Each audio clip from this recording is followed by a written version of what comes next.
press this shit, man. God, shit really got me tight, man. Really got me fucking tight, man.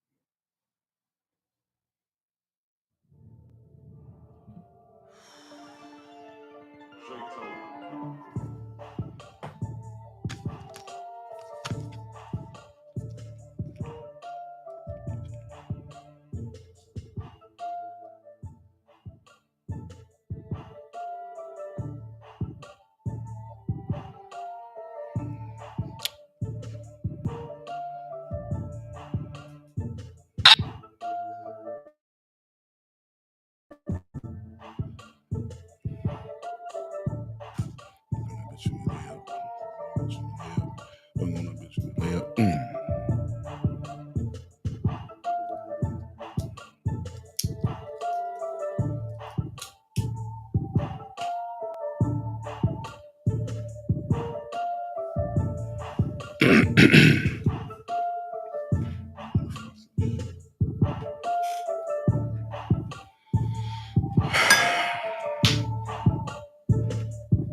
I need a fucking buzz. I'm tight, man.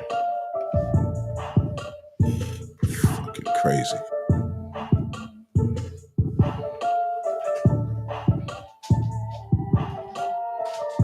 Y'all ever need to get a buzz because you fucking angry?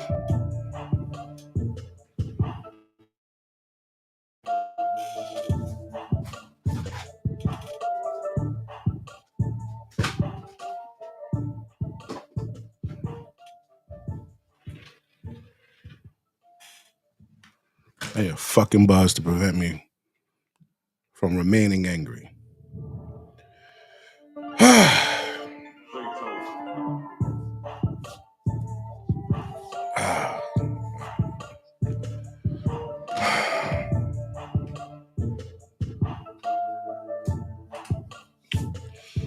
Alright. First, let's turn this shit down. Alright. This shit here.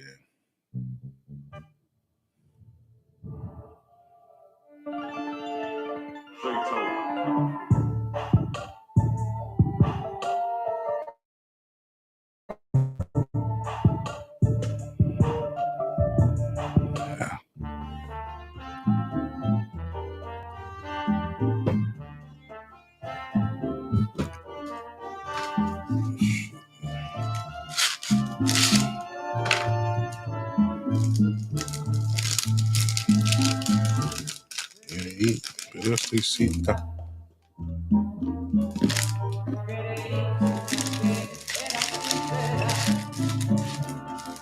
Y te entregué mi vida sin una condición, pero todo fue sueño. Mi alma enamorada, igual que una de tantas, jugaste con mi amor. Igual que una de tantas, igual que una cualquiera, jugaste con mi vida.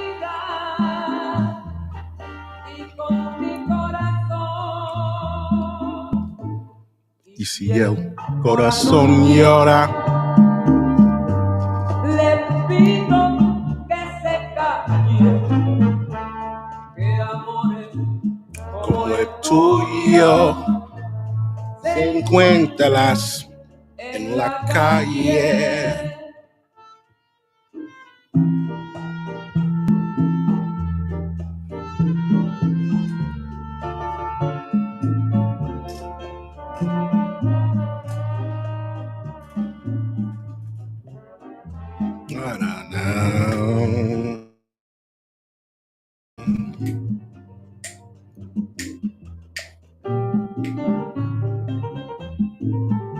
Hey.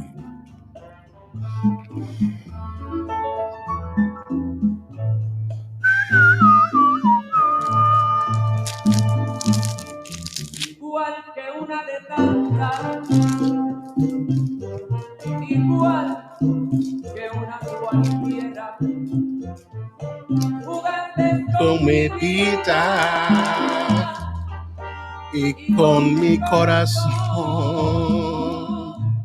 Y si el corazón llora, me yo le pido que se calle, que amores como el tuyo se encuentra en la calle.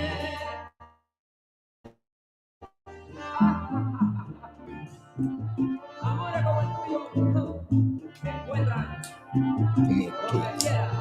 Tú eres una de tantas. Y amores como el tuyo se encuentran en la calle. Bitches dry. Yeah, I fucking changed the humor, dog.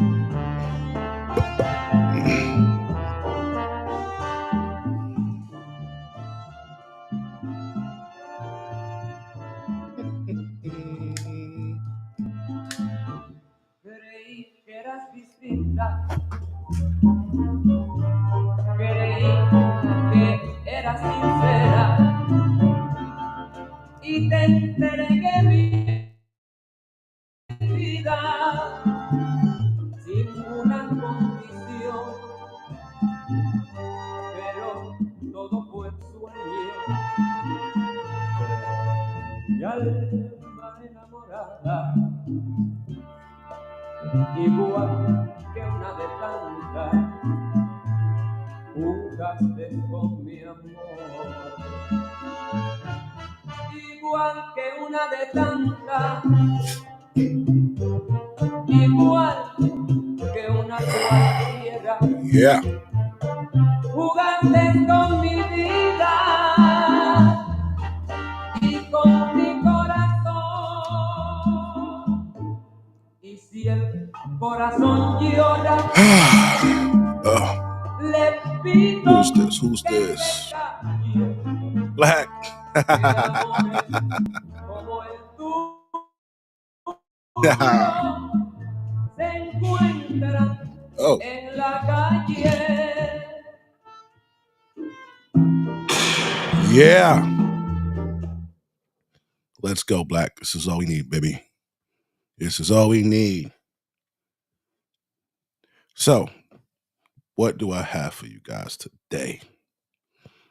WMD'S, weapons of mass destruction, and all that jazz, right? Said weapons of mass destruction. Weapons of mass destruction are defined as the definition of that bitch. Como el tuyo se encuentra en la calle. Weapons of mass destruction, dog, are defined as. I got it, y'all. I'm gonna have to erase everything on this bitch because everything is just like, where you at? Comments. Comments. All right, man. Weapons of mass destruction cause widespread death and destruction, harm large numbers of people, right? And down here it says weapons of mass destruction can also refer to other objects or methods that can cause significant harm. The term's meaning has evolved over time. So, what does Big West consider weapons of mass destruction? Can you take a guess what I consider as weapons of mass destruction? You guys know me. I consider weapons of mass destruction bitches.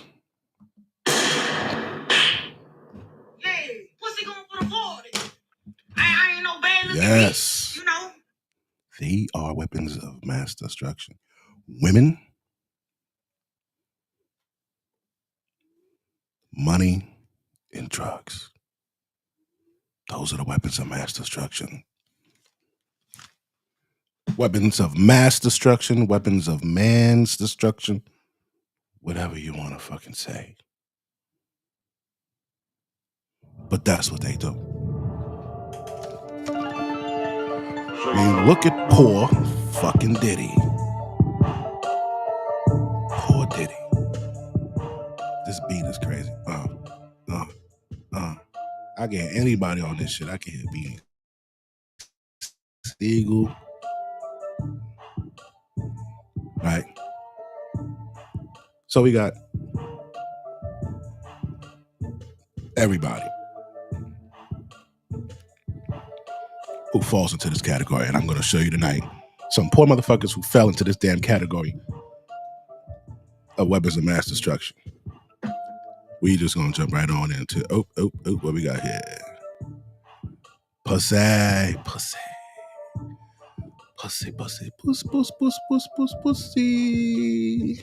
What's the pussy song at?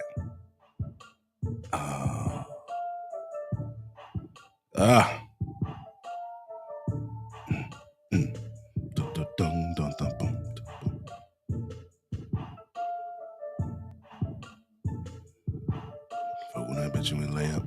Fuck when that bitch you lay up. Fuck when that bitch you lay up.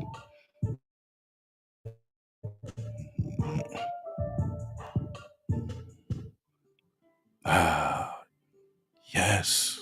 It's pussy. England.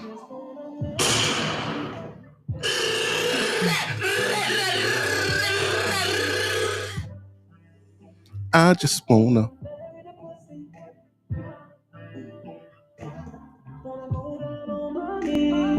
ask that pussy to marry me.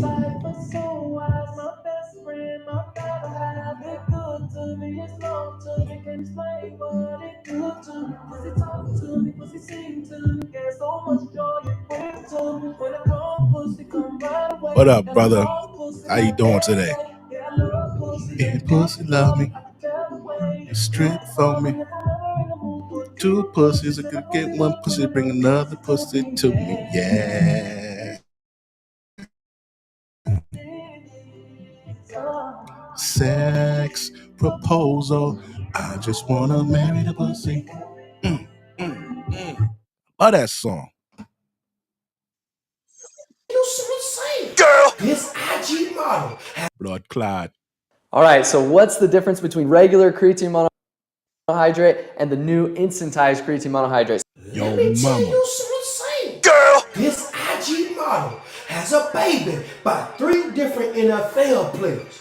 Just cause a man got some money, that don't make him smart. See, these NFL players, these basketball players, these rappers are amongst the most targeted men by BBL gold diggers, them BBL drifters. This IG model made a baby daddy checklist of NFL players in different states that she targeted to have a baby with. And not only did she accomplish her goals, she has been labeled the most dangerous woman in the NFL. This IG model goes by the name Destiny.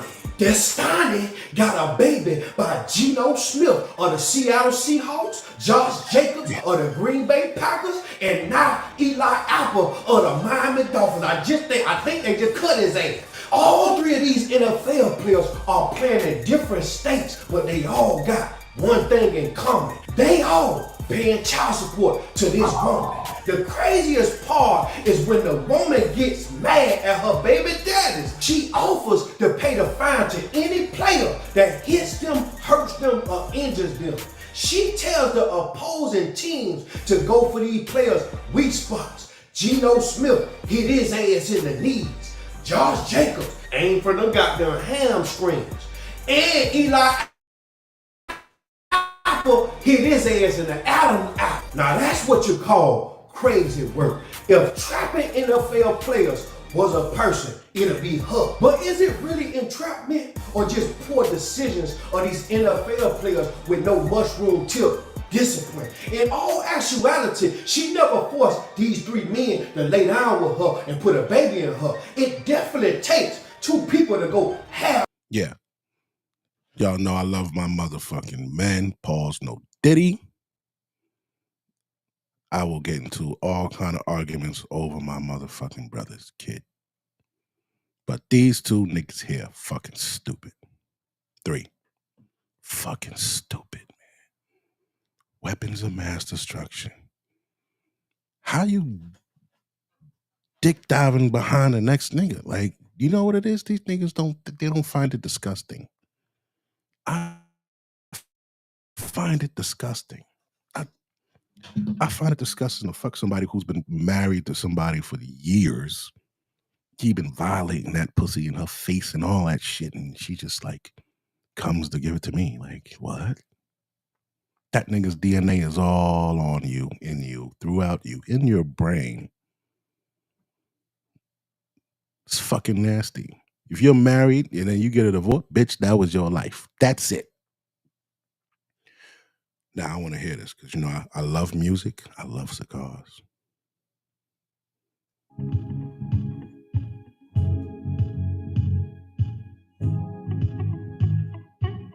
Oh, shit.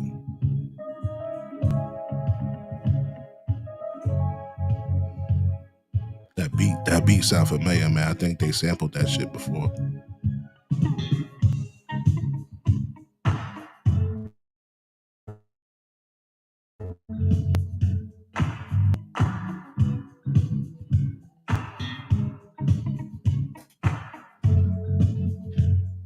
What's this about? What's this about?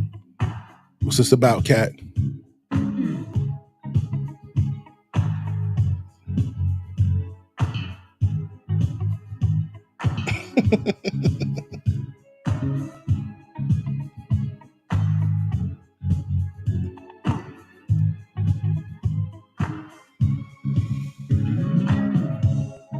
Look what you have gone and done, you fool. The best was yet to come. What a childish game to play. You had it all and threw it all away. You were not the first, my love. Don't kid yourself. You sure won't be the last. Damn, bitch. You have just yourself to blame. Wow. Who's a fool by any other name? You'll never know, you'll never know. You'll never know, you'll never know. Bitches is cold. Bitches is cold. Bitch say you'll never know. You ain't the first, you ain't the last. You'll never. The nerve of these. See, this is why niggas be beating these motherfuckers' asses, man.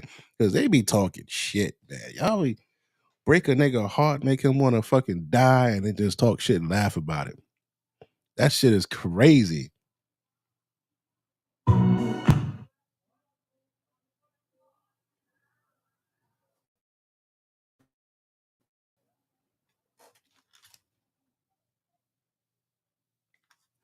Just checking, yo, you know what I'm saying? Y'all know I live in a fucking hood, so, you know, I be nosy. I be nosy and shit. That bitch got some ass. Fuck that.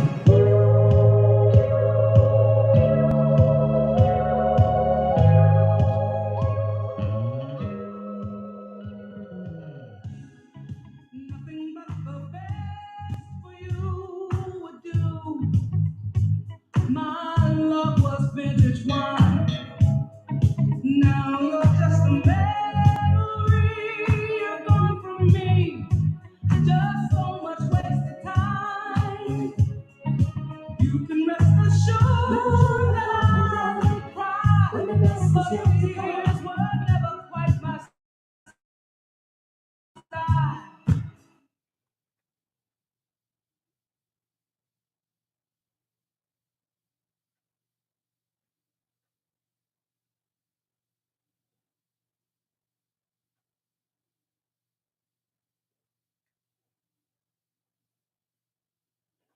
Yo, they blocked me off of fucking Bad R. Kelly's Bad Man last night, man. That's fucked up. I be playing Bad Man all the time, man. You niggas was fucking YouTube. I'm uploading all my shit on Rumble, man. So this nigga like this 3 bitches. Three, she got 3 niggas. Right? Now this is sad right here. We about to go through this shit right here. So we know listen, man, money, women and drugs, all those are mass destruction, man. But the biggest one is women, bro. A lot of fucking kingdoms and empires have been taken down. A lot of generational wealth has been fucking squandered because niggas can't leave these bitches alone. Can't leave these bitches alone. Right? For one fucking night. 25 minutes. 25. If that, these niggas ain't putting in work like that. We used to put in work back in the days. Niggas ain't putting in work today. Why? I remember, I was always working, man. Working. And I said, you know what, man, I'm going to take me and my girl to this nice hotel. We went to this nice hotel. It was $500 a night. Right? I ended up, I rented the most expensive room. This was the Condor in Brooklyn in Williamsburg. And it was the closest one. It looked pretty nice. We went in there. It was cool. So, I'm like, yo, I'm about to get in this motherfucking hot tub, bitch, and fucking relax. Drink something. You know what I'm saying? Maybe fuck, but probably not. You know what I'm saying? So we in the fucking room. You know what she doing? She pulling out motherfucking, what do you call that shit? Lingerie and fucking heels and shit. I said, yo, I ain't marathon fucking tonight.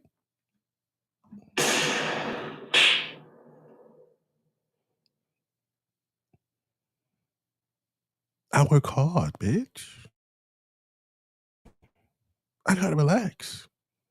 Think I'm just gonna be in here fucking sweating your ass all night? No. Men really don't realize how much you're really worth and how much you really be putting in a fucking relationship, dog. You put in a lot. You always on top. They get on top, what is it? After about 47 seconds, bitch is tired.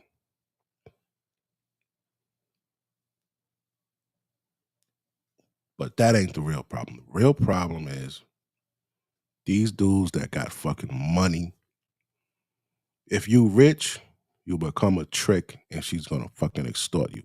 If you poor, you're gonna fuck around and become somebody's fucking baby stepdaddy or some shit like that. Yeah, the poor niggas become stepdaddies. Stepdaddies of the hood. Yeah, man. And a lot of rich niggas being those out of all the rich niggas, the only one I was a stepdaddy, I think, was It's this one billionaire. He ain't even married a bitch. He been with her 5 years. She got a son. He ain't married her ass. There's another chick. She was no kids, like 25, and she's like a female personal trainer. That nigga, that motherfucking Brad, also rich. He married her ass. Yep. Inside of 2 years. So the other chick, it been together 5 years. This motherfucker ain't did shit. Nope. Nah. Because he don't want to marry you. He's a billionaire. Why would he marry you when you got a kid? All his money goes, no. I don't do that shit. But niggas, look at these niggas here. We really gotta be aware. Nobody's telling them. They could just fuck and the girl just gonna get him, but she's not getting an abortion, dog. She's set for life because of you. Because of you, young man. You set her up. Always fall for the wrong girls. Stop dyeing your gray like this. Simpler hair color is just what you need. Why do NBA players always fall for the wrong girls? Some advice, Zion Williamson, since you want to send your publicist to talk shit about me every other freaking week, how about you get on a treadmill, speed 3, level. Do you hear how this bitch is disrespecting him? Do you see how she disrespected him, bro? In front of the world, on a world platform. 12, and maybe you'll lose some weight. And it's not just Zion. This shit has been going on in the sport since the jump. The moment these players get in the program, they go for the shiniest looking females, and it burns their ass blacker than that Thanksgiving turkey your pops was cooking. Well, I got a list. From rags to riches to rags again. Here's 10 NBA players who went broke because of girls. Antoine Walker, 108. Ooh. Now, I don't know if y'all know about Antoine Walker. A lot of his brokenness came from his fucked up decisions. And a lot of his fucked up decisions weren't totally 100% his fault. He got fucked. When you get money, you can't trust nobody. You can't trust an accountant. You can't trust no. Yo, you got to be old school. Say, listen, I'm trusting you with X amount of $1 million. I don't file court claims. My shit turns up missing. I don't file. Are you threatening me, Mr. Big West? Yes. And change the subject. So here. You know what I'm saying? Because listen, bro, people only respect violence, man. That's why they're getting away with all this shit. Because they know if you put their young hands on them or some shit like that, so you gotta do it sneakingly. And be honest, tell them straight up. Yo, honestly, man, I probably have somebody put a bullet in the back of your fucking head when you coming out the gym. Some shit like that. They could get mad, but guess what? Their greed is gonna make them fuck with you. Now they're gonna fuck with you. You're gonna get what you need done. You're gonna know not to cross that line. You have to do this. You have to do this. You also have to be prepared. All right, I just threatened this nigga, told him I'd probably put a bullet in the back of his head. What if he wants to fight? You have to be willing and ready when you say shit like that. You know what I'm saying? And they robbed this motherfucker. Oh, yeah. You gotta talk to them, man. You gotta talk to them. You can't just like you can't just walk around this fucking world trusting people, B. $8 million. So what would be an example of something that you did at that younger age that you look back on now and say you just can't believe you spent the money doing that? I would say a lot of exotic cars, jewelry that I did. I had a car fetish when I was very young. I had 5 or 6 different cars. I had the most expensive car. $108 million. That's how much Antoine Walker lost over the course of a career that should have set him up for life. And it would have been bad enough if it was just one woman that took all of his money. Truth is, Antoine was really just unwise and spread thin, but it wasn't always like that. The homie was born into poverty, but he was made for greatness. Because from the moment he stepped onto the NBA court, Walker made an immediate impact. Standing at 6 feet 7 inches tall and possessing a unique blend of size, athleticism, and ball handling skills, he quickly became a force to be reckoned with. Over the next several years, Walker continued to establish himself as one of the league's premier players. In 2002, Walker's hard work and dedication paid off when he helped lead the Boston Celtics to the Eastern Conference Finals. With his newfound fame and fortune, Walker embraced the lifestyle of a superstar athlete. He indulged in the trappings of success, purchasing extravagant cars, sporting flashy jewelry, and living in luxurious homes. Walker's desire to provide for his family and friends led him to be incredibly generous, often acting as an open ATM for those around him. Another of Walker's weaknesses was his love for beautiful women. That's what got him in bed with Evelyn Lozada.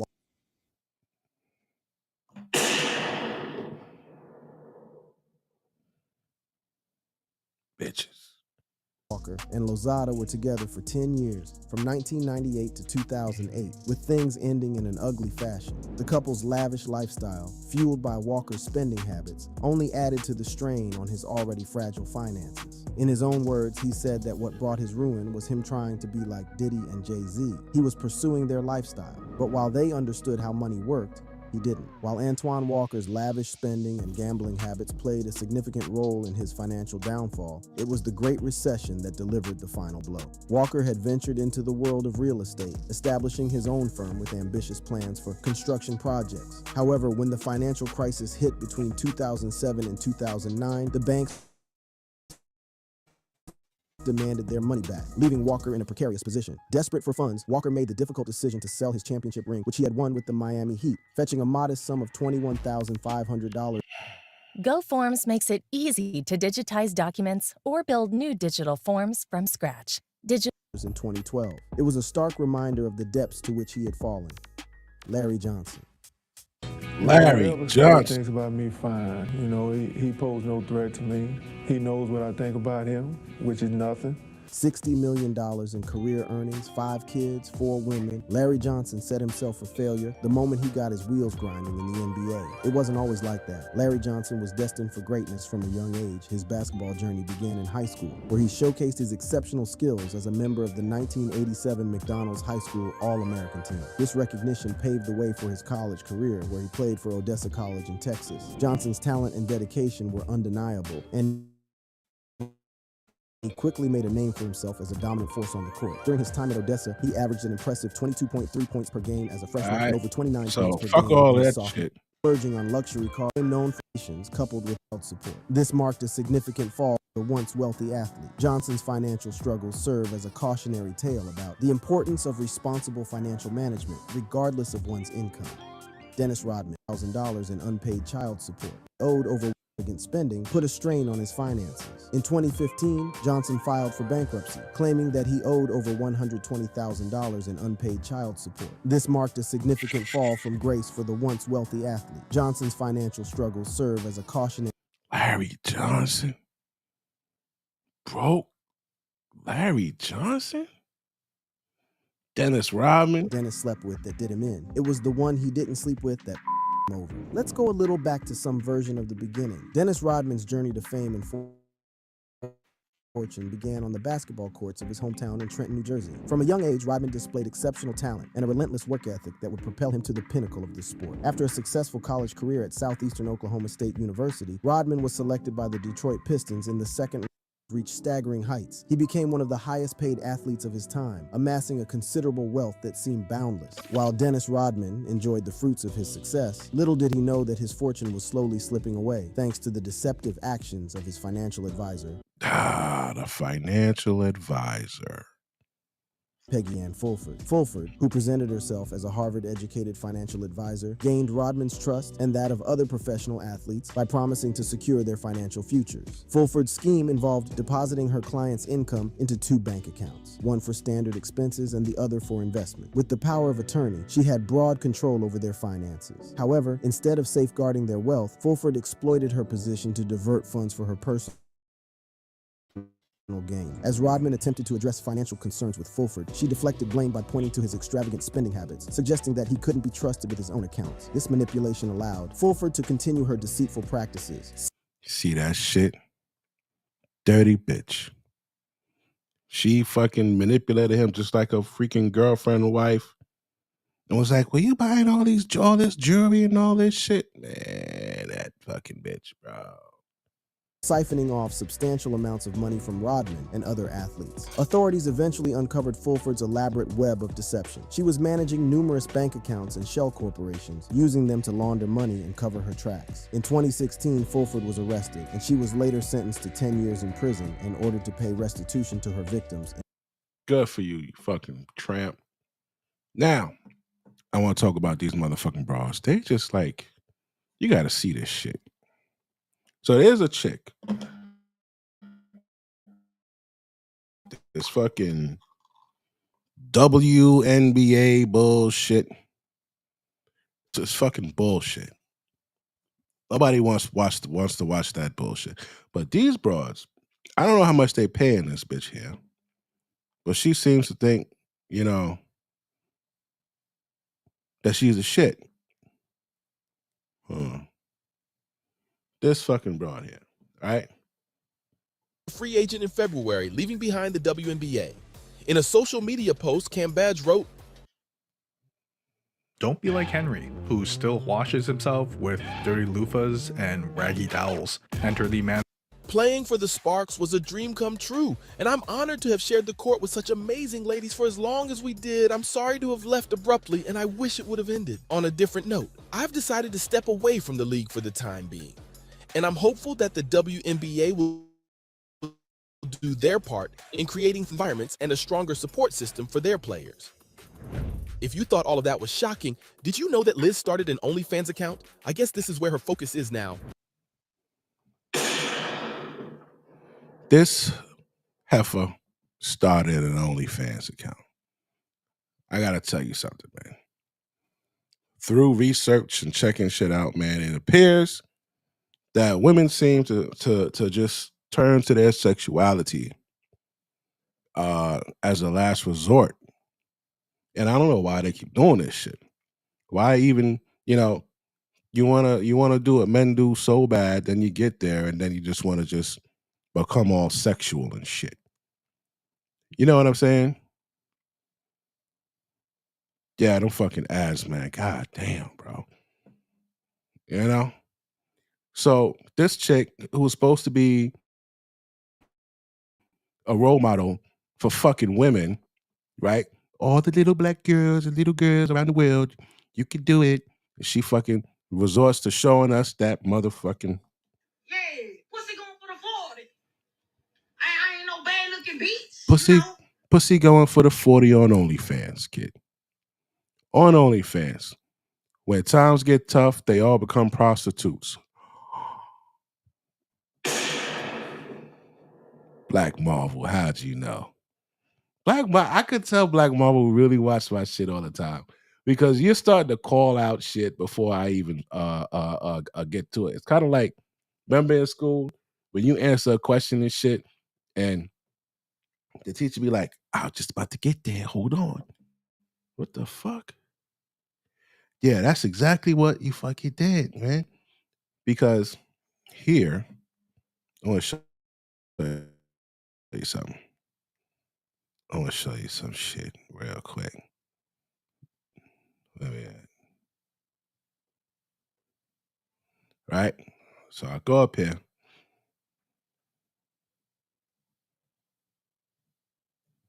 Go in my history, pops right up. Boom. Where it's at. That's it? Yeah. No, that's not it. This is it. You see this here? Origins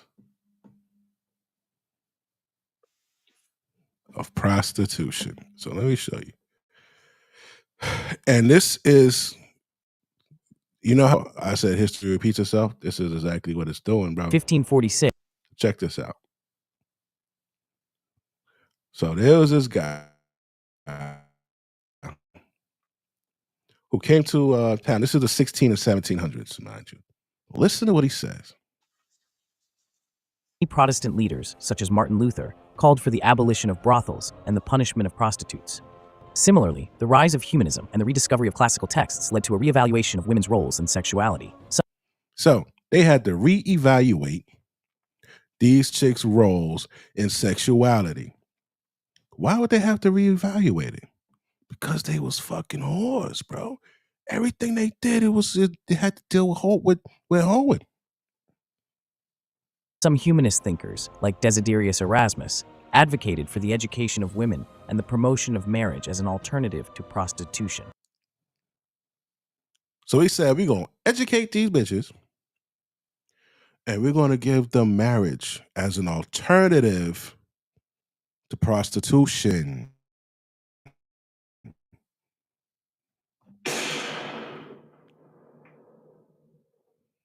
You ever heard that term, you can't turn a hoe into a housewife? That's where it came from. 1700s, they was fucking hoes, bro. They were hoes.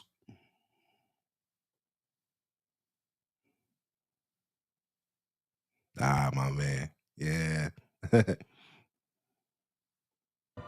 In the 16th and 17th centuries, prostitution was a complex phenomenon. In Europe, it was both a social reality and a legal issue. Prostitutes had high risk of contracting venereal diseases, which were rampant and often deadly in the 16th and 17th centuries. Despite the risks, many women found prostitution to be a more attractive option than other forms of labor available to them, such as domestic service or manual labor.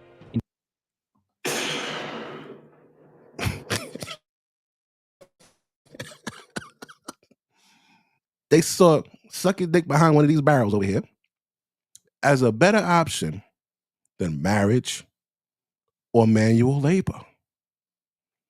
This bitch didn't even want to play ball no more. She didn't want to play ball no more. She said, man, I'm going to go put some ass on fucking OnlyFans. I'm going to charge these niggas $50 a month and they going to look like my ass. All I need is about 13,000 people. I could get that. Yeah, they'd rather do that, man. They'd rather do that. She said, fuck that. I'm going to OnlyFans. And that's what she did. With a rival coach in the middle of a match, to retiring so she could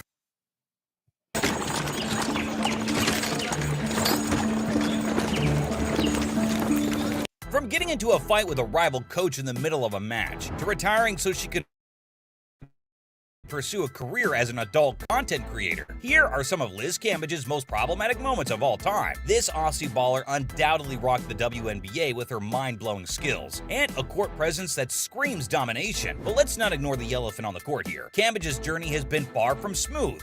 As for that number one though, and she kept annoying her team like a toddler in the toy aisle of your local Texaco until they gave her the jersey just to shut her up. Yep, you heard me right. She cried her way into getting what she wanted, and guess what? Zawi didn't find out about the change until the team later announced it on their social media, which meant that she couldn't even protest it. Imagine losing something that important to you because your teammate is a literal giant baby. I can't even begin to believe what she must have gone through, especially knowing that the team later suspended her for asking for the number back. Gotta love sports politics, huh? So how did Cambage think?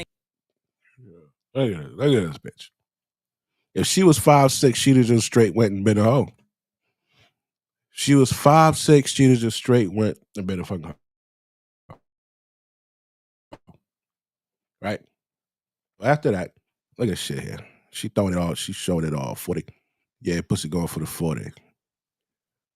I ain't no bad looking bitch. Look at that. Look. Look at this shit here. Uh-huh. Uh-huh. Look at that. Now, this here is what Big West don't like. They're taking our sport, they're taking our jobs, and they're making a fucking mockery out of it, bro. What does basketball have to do with sex? Like, why would you do this? Why would you come into our arena of shit and you just start to turning it sexual? Oh my God. Like why? You know, they do that shit with this. They do that shit with, let me show you this other shit here. They do that shit with the fucking military. Wait till you see this shit here. Oh, this shit had me fucking tight. I was in the military, so this shit had me tight. Look at this shit here. They already lowered the goddamn standards for you to fucking get in. And then the bitch is doing shit like this. Apologizing for.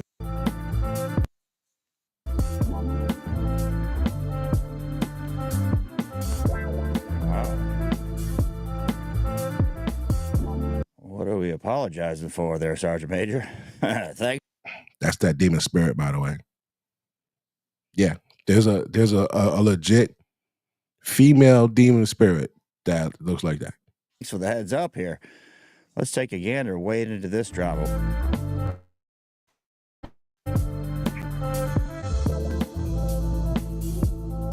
Wow. That's what I'm talking about, a web career. Whoa. I don't know the whole story. Gunnery sergeant here. Leadership, right? She's a gunnery sergeant in the Marines. Yeah, I ain't gonna lie. That's a bad bitch. That's bad. It's definitely a go. Definitely not marriage, but definitely a fucking go.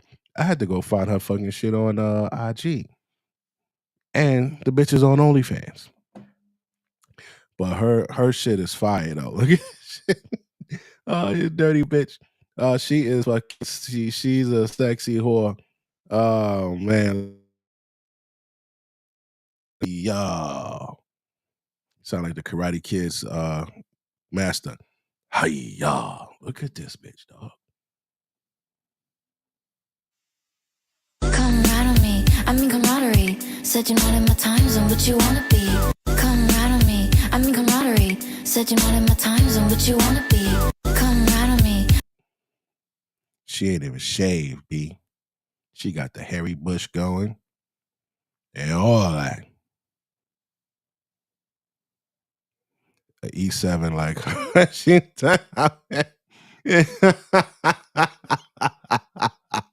yeah. Yo, this bitch here. This motherfucker here. This is so the story goes that she got out of the military. Look at this shit. That's a hairy bush. That's a hairy fucking bush, kid. Now, she done, oh my God, crazy. Fucking crazy. And it's like, I can't really say nothing bad to her because I would damn sure jump in. Hey, oh, fuck me like you want me. Pull them thongs down, scream, no baloney. Hey, let me beat it till the morning.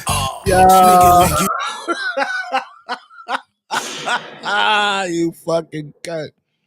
Come on, man. Come on, man. This fucking dirty bitch. You dirty fucking bitch.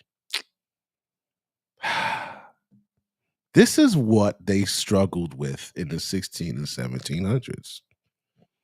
It's that we want to crucify these bitches. But damn. Every now and then I need to throttle something. And, they like to be throttled. So they called it a necessary evil. It is in man's DNA. Man must procreate. Man must fuck.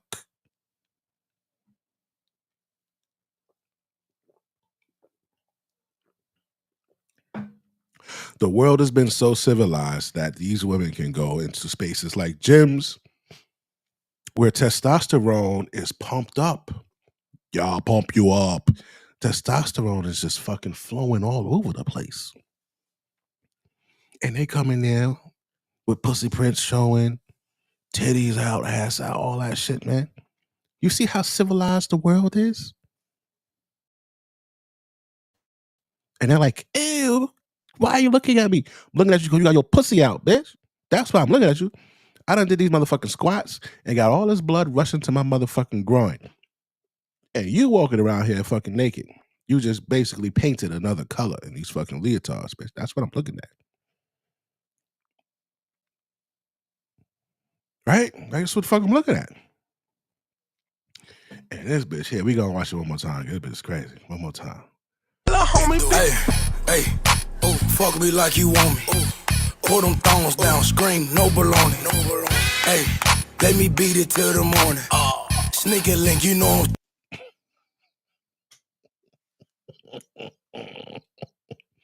You dirty motherfucker here. These nigga bite, oh yes, these nigga bite like Mike Tyson, I react with giggles. Danny, how you feel? I feel great. Lobo, how you feel? These nigga bite, oh yes, these nigga She had a body done. bite like Mike Tyson, I react with giggles. Danny, how you feel? I feel great. Lobo, how you feel? God damn, girl. That's crazy. So you can see the hair above the fucking what you call it right there. Shorty just like, but she was in the military, kid. Can you imagine her? Yeah, you see all the bush right there. But she got this. Who the fuck did that? Man, they fucked up right there. Where my shit at? Brother, what's that? What's that, brother? They fucked that up. Nah, yeah. She get pregnant. It be chicks like this. Oh, what? They'll be like had a baby by a nigga in every rank. I know in corrections there was a couple broads. They had a baby by an officer, a captain, a dep, and a fucking warden. Bitch collecting all that money. So god damn, girl. So they'll do shit like this. So they'll get into the military. They'll get into fucking what's that other shit? Basketball. You know what I'm saying? They even in trucking looking like whores. Look at this shit here.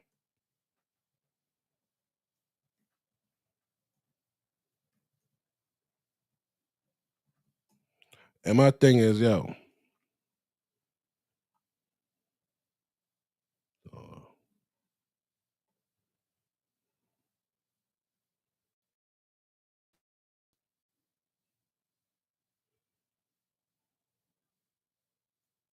Look at these bitches.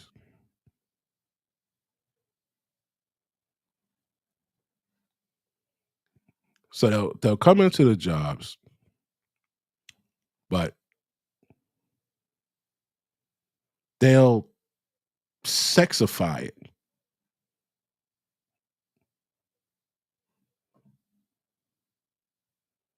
All right? That one ain't even bad. You gotta see where this bitch at.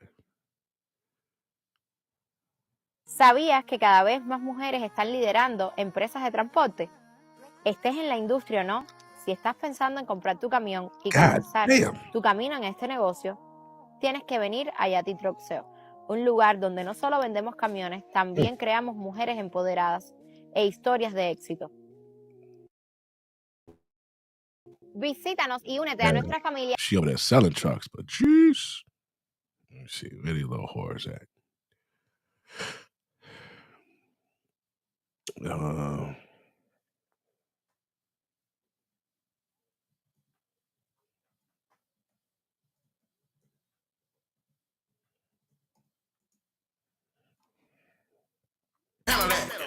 You can keep it P, okay, handle that.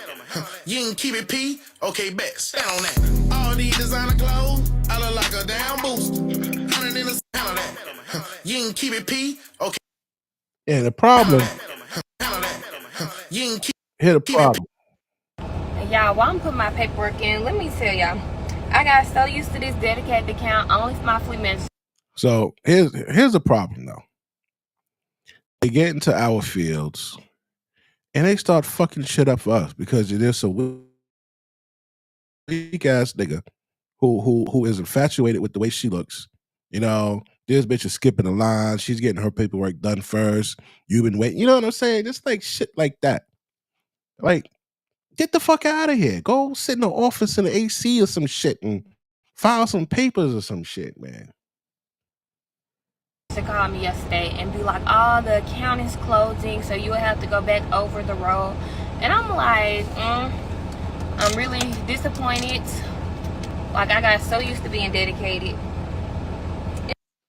See? So she got used to having a dedicated route. They're like, yo, the account closed, so we're gonna need you to go over the road. She's like, I'm disappointed. I got so used to a dude to be like, fuck, man. Damn. Yo, listen, man. As soon as something come up, just please think of me. She's like, you know what I'm saying, trying to just get a fucking way and shit like that, man. That's the shit that I don't like, man. Why are you coming here to trucking? You come into trucking to throw a tantrum and try to use your body and shit to get what the fuck you want. And now I gotta go back over the road. And they said, oh, it might open up in another month in October. But I was like, it's September now. So if it's open back up in October, then why would it close to begin with? But at this point, I'm over being over the road. And I'm looking for something local because fuck it. Over the road, if you ain't running, you ain't earning. Here, it was just better because we got paid regardless. So, I mean, it was just better. Plus, they be like, oh, we're low on freight, or they had you seating. And I just ain't got time for that, honestly. Y'all, why I'm putting my paper. Oh, baby.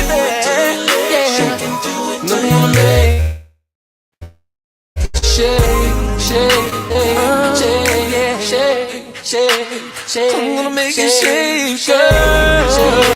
Oh, baby.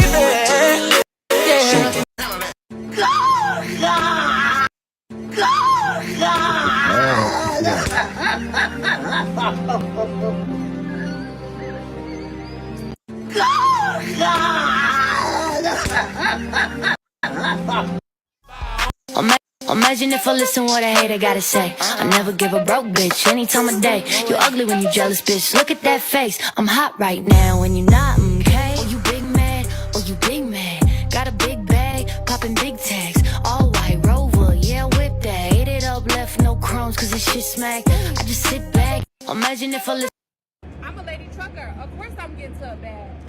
I'm a lady trucker. Of course I keep my nails and feet done. I'm a lady trucker. Of course I hate when y'all call my phone all day and ask what I'm doing. Hey, miss, you need your fuel pumped? I'm a lady trucker. Of course I let guys pump my fuel. I'm a lady trucker. Of course I use a cup from time to time. I'm a lady trucker. Of course I keep me a... Never mind. I'm a lady trucker. Of course I start... Oh, baby.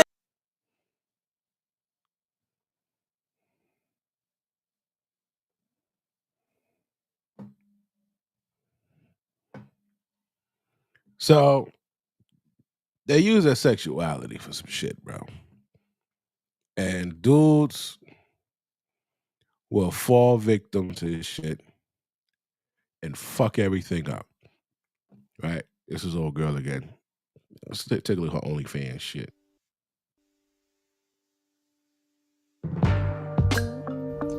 Welcome back.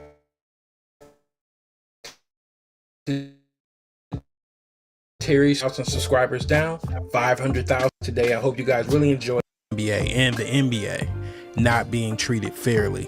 This is like the third one, right? This is like the third one. Or not being compensated. Liz Cambridge, all right. Fairly in their opinion. And one of them would be WNBA superstar Liz Cambridge, an Australian-born basketball player, extremely beautiful, very skilled, very talented on the basketball court. But her gripes with the NBA. Yeah, fuck her gripes. All right. So, what's the other shit there we gotta show you? So there's a football player. I had to look him up because I was like, yo, who the fuck is this guy? I keep seeing this guy on TikTok and every fucking where. I'm like, yo, who is this guy? I don't know. Right? So I had to go look him up. And he's a football player. He got divorced. Right? Well, his bitch left him. Right? And then this nigga just like he got fucked up. And there's a flood.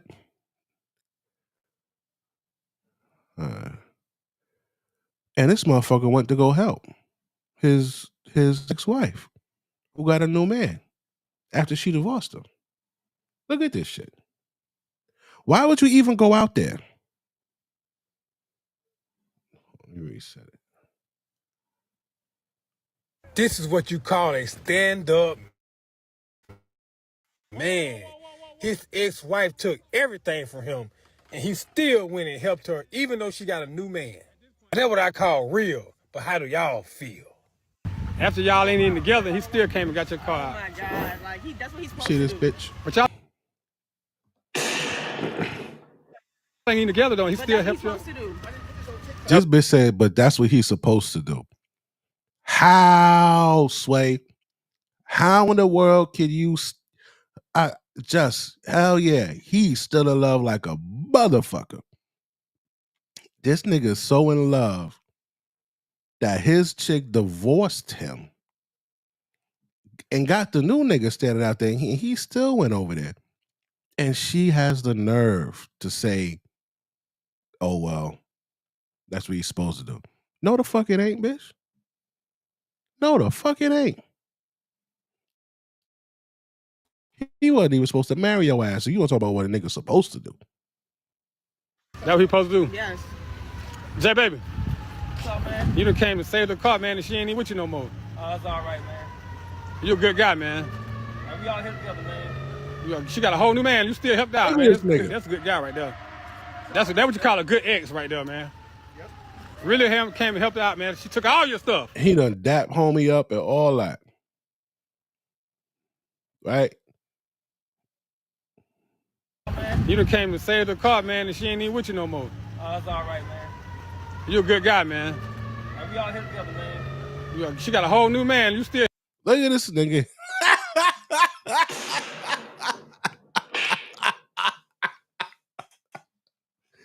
Look at this nigga here.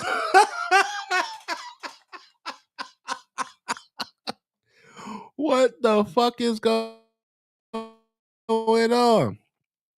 You. Oh shit. Yo.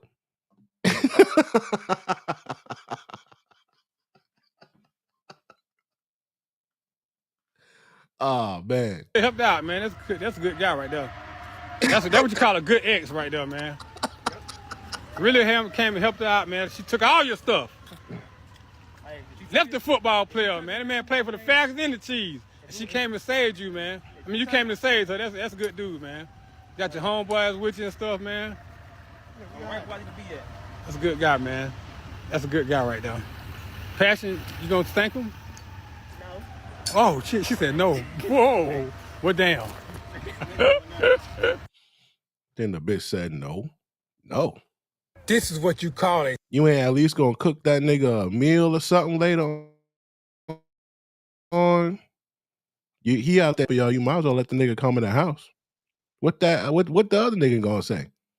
Nothing. So this dude, this is him right here. He played for the fucking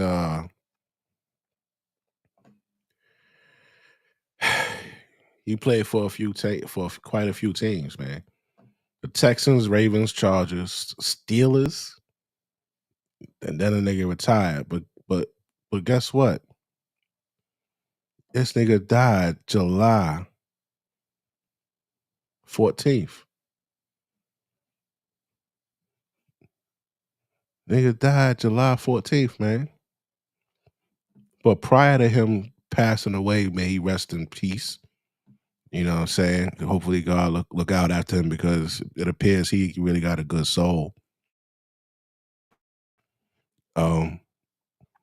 He was fucking like homeless after that bitch left him, bro. Weapons of mass destruction, bro. Look at this shit. Out homeless by the river. Oh, let me fucking refresh it.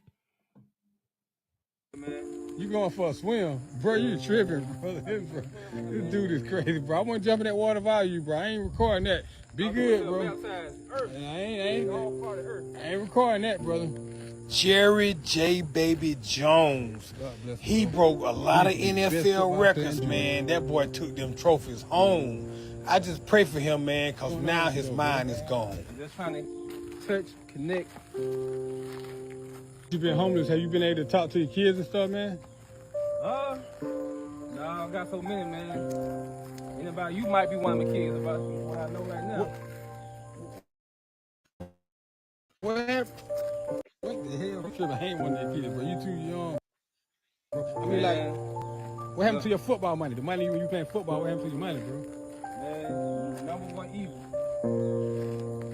Wait, Women. But I can't admit. Women. Now, Big West ain't talking about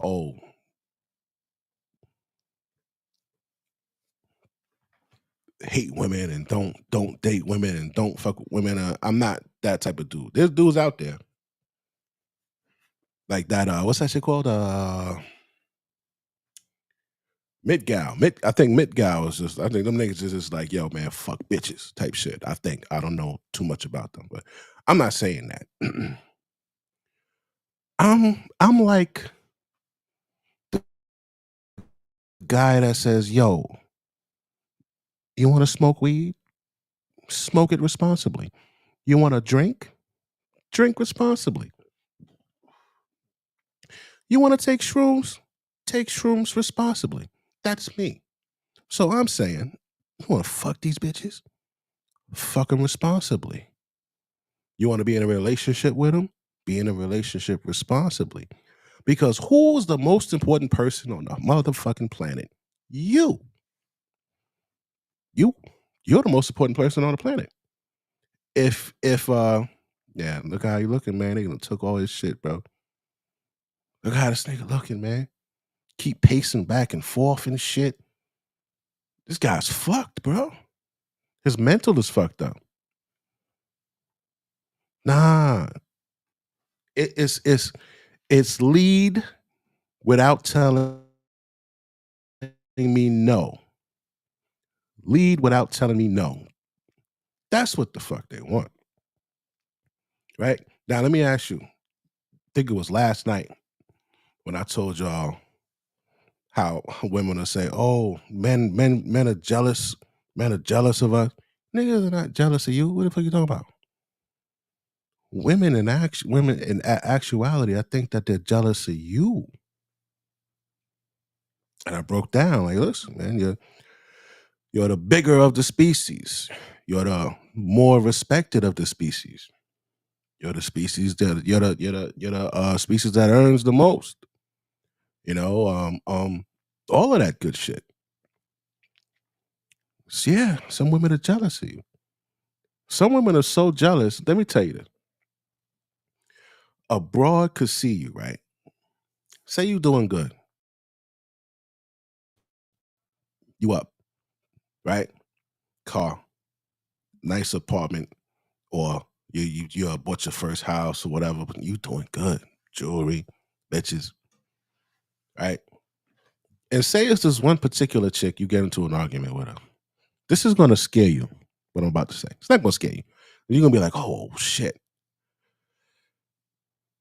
She really don't like you, but she will give you some pussy and try to get pregnant so she could put you on child support and make your life hell.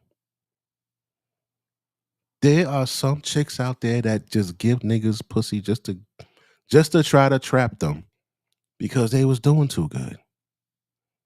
Yeah. She will give you some pussy just to try to get pregnant and put your ass on child support. Because she was just Oh, you got all that money? You ain't giving nobody all that and any of that money you got? Bras are wild. You ain't giving nobody any of that money you got. You keep it all that money to yourself. That's selfish. Yeah. They'll tell you some shit like that. Now, on a lower level, not from NFL. Yeah. You work a good job. We looked at the jobs the other yesterday. So a fucking sanitation worker, a nigga that just tote garbage, 230,000. Electricians, 300,000, 200,000. You out there making good money. You think them chicks, because you ain't sweating them, you ain't chasing them, you ain't calling them, she can't wait to get your ass in the bind.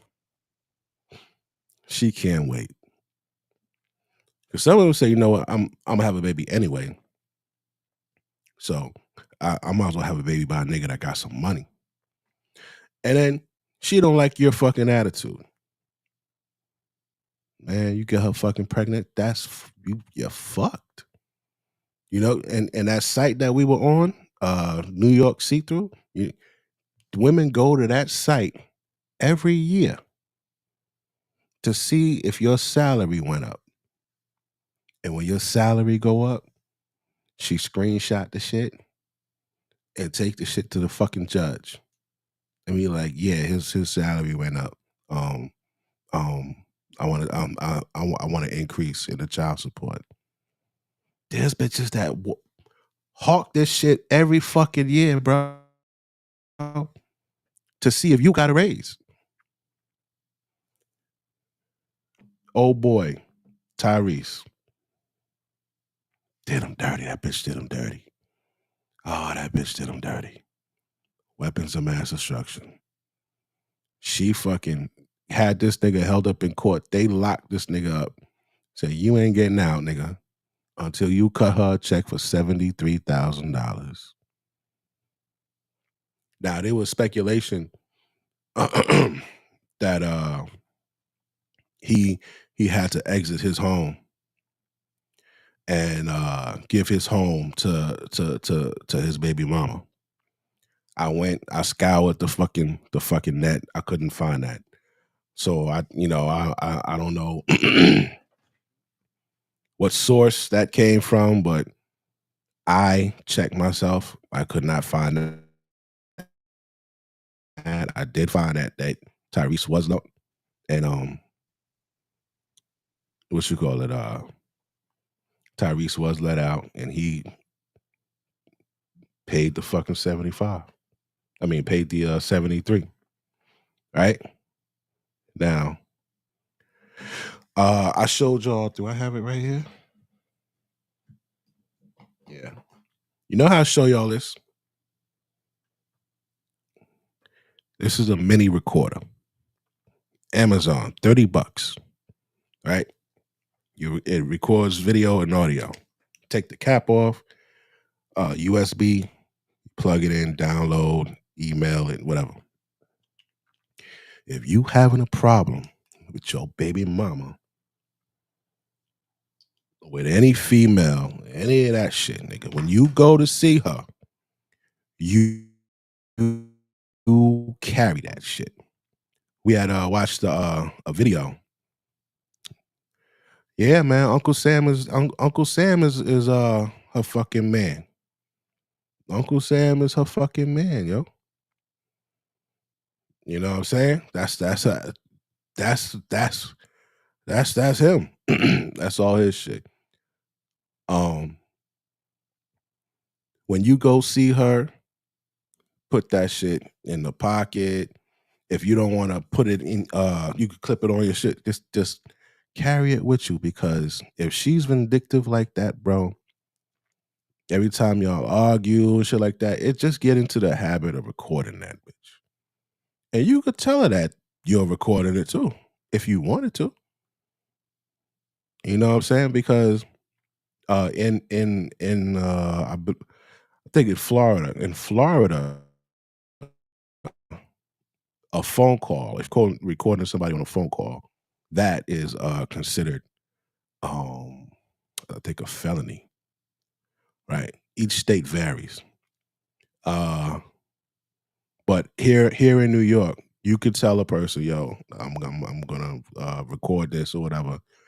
But even if you don't, for your safety, you're good to go. You could fucking film that shit. The only time you really have to ask permission is like, say you're going to like a school or whatever. You know, you're going into like a certain establishment. You know, you gotta ask them. Like certain restaurants and shit like that, or stores, like you can't walk in and just start recording. They don't like that, right? But you can record the police. You can record in interactions when you go pick your kid up, and that shit saves people. Like the cop, the guy who recorded him and his wife arguing, and his wife called the cops and said that he hit her. Well, he secretly recorded her on a cell phone, and they locked her ass up that night instead of him, right? Well, this guy, he did this, and look what happened with him. Where do you hear how this broad is talking to this guy? I'm gonna refresh it, make sure it starts from the beginning. All right, and I'm gonna blow it up for you guys. All right, now everybody's in the courtroom. This is his bitch right here. This is her, right? This is a guy. And I'm gonna just have the guy and the judge interview. Check this shit out. Start a war, start it, because I swear, Vince, I have been very patient with you. I have been very kind with you. But if you are going to leverage the business that I built and that I know how to run, and you know two shit about running it, do it, Vince. I'm giving you an hour to redeposit that money. And if you do not redeposit that money, I'm calling into the cops. I'm putting a restraining order on you, and I'm calling Donna and telling her to redraft the MDA where I get 100% custody of the kids. And I swear to you, Vince, if there is a restraining order on file against you where I have felt unsafe for my life and threatened by you, which I do, you will never see the kids again. You can move to Texas all you want at that point because you will never get them again. Do you understand me? I will move heaven and earth to take you down in this divorce if this is the you decide to play. You have 1 hour to deposit that money, or I swear to God, Vince, I'm calling the cops and telling them how unsafe I feel around you and how mentally and emotionally you've been and how you pushed me up against the wall in the bathroom my last day in that house, and I had to tell you to get off me 3 times. Do you want to be arrested in front of your kids, Vince? Because I can make that happen. Watch me.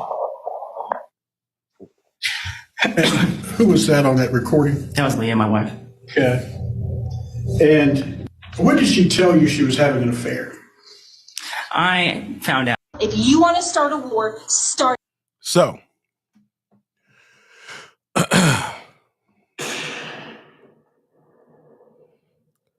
Shorty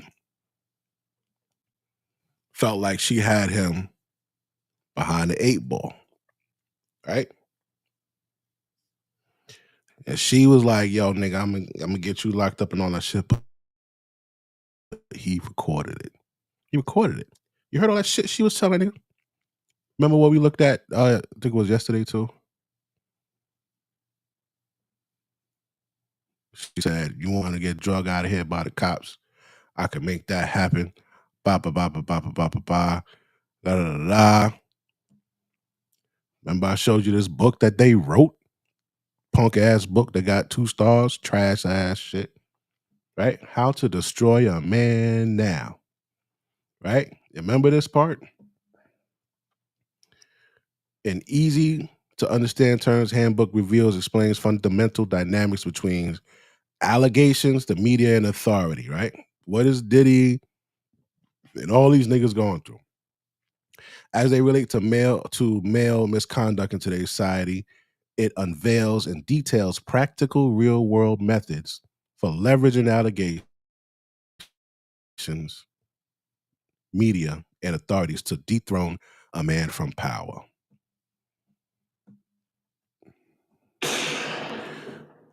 You got the simplest of fucking broads using these tactics against you. The simplest of chicks using this shit against you. Everyday chick. Now, do you think she like him? She ain't like that nigga. She was cheating on him.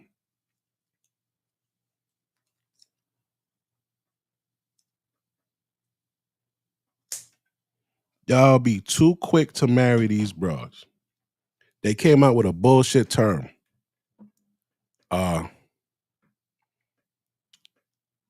Dead end relationship. What the fuck is a dead end relationship? Because don't shit different happen. After you get married, don't shit different happen. Shit don't work better. Shit don't become cheaper. Nothing. Pussy don't feel any better. Dick don't feel any better than them. It's the same shit. So what is this? I feel like we're in a dead end relationship. You feel like you're in a dead end relationship because you're with this guy and you haven't hooked him yet. You don't got your hooks in him. You don't have it to the point where you got them boxed in. They need to get you boxed in.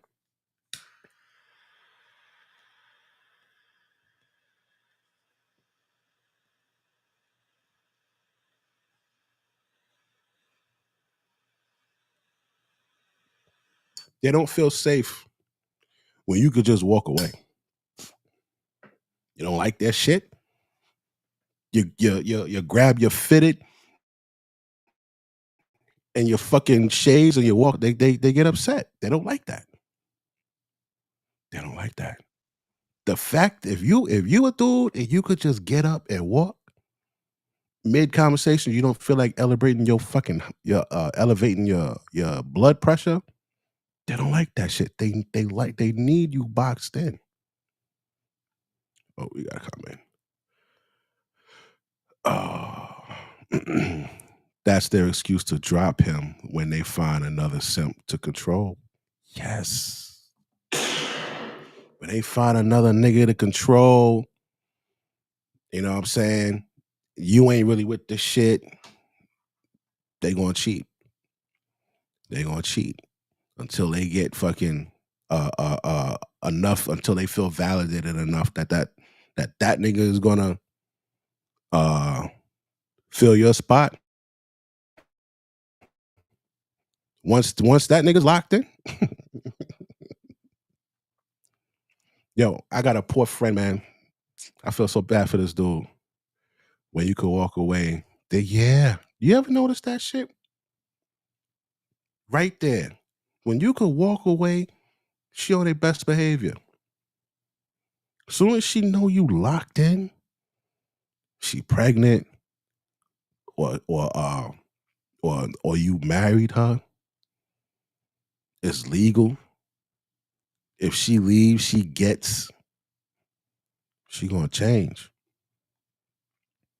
And she gonna hold you to a higher standard throughout the whole shit. Them chicks that we used to have women like that would hold a nigga down. We did. We used to.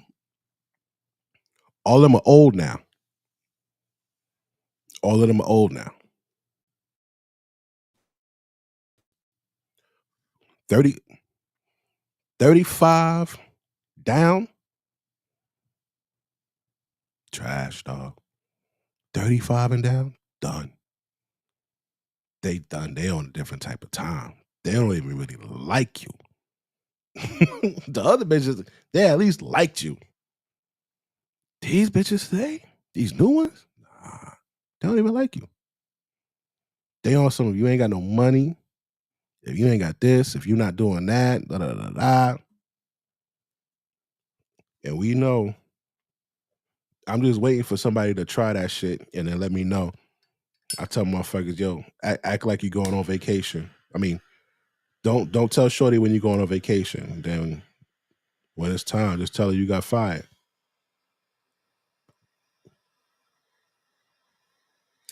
See how she treats you for 2 weeks. See how she treats you.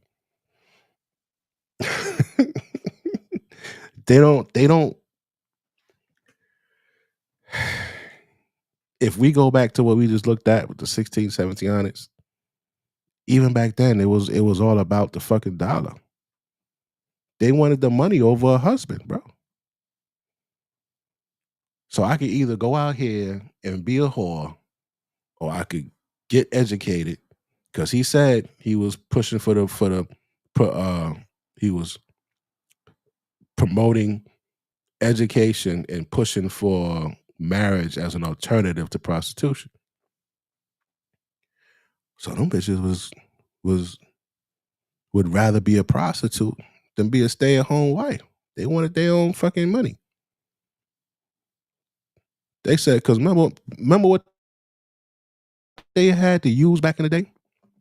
Whenever a chick want to talk about, oh, you know, the man, you know, we miss the men of the old days and they used to do this or do that.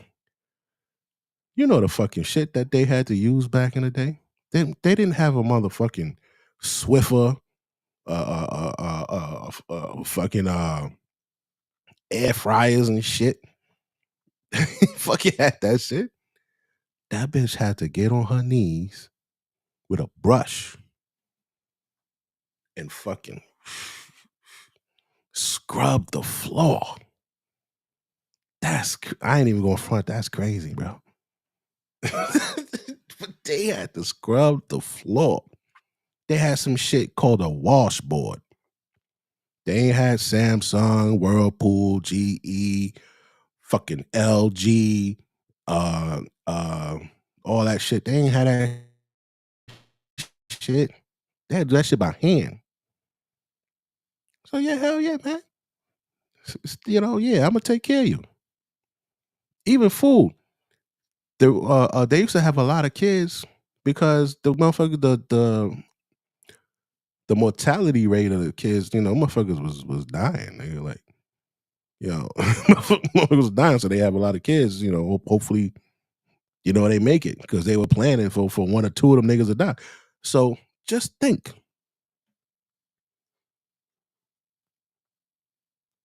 These motherfuckers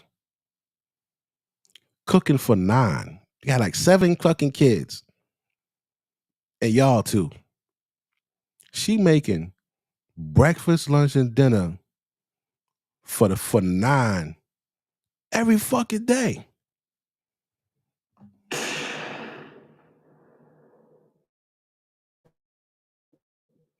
Nigga, that's crazy. That cooking for 9 every day? Even if it was once, yo, we eat 1 meal a day. Well, you cooking for 9 and then you gotta do it again tomorrow. The bitch is like, nah, man, I'll just go play with this nigga nuts when he get off the boat. That's what they was doing. And these chicks, they're playing ball, they're in the fucking NBA, the WNBA, they're fucking truck drivers, they're doing all this shit, and now they want to quit. They making TikToks. I'm tired of working. I just need somebody to come and tell me, you're tired of being an adult. There's a guy, he's actually one of my favorite content creators because the way this nigga breaks this shit down.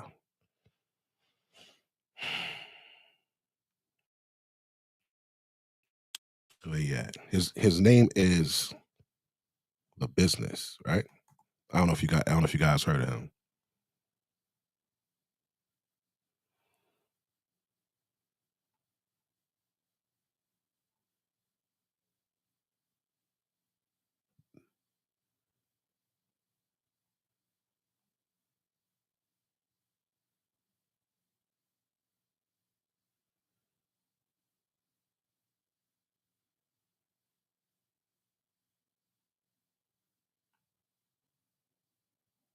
There you go.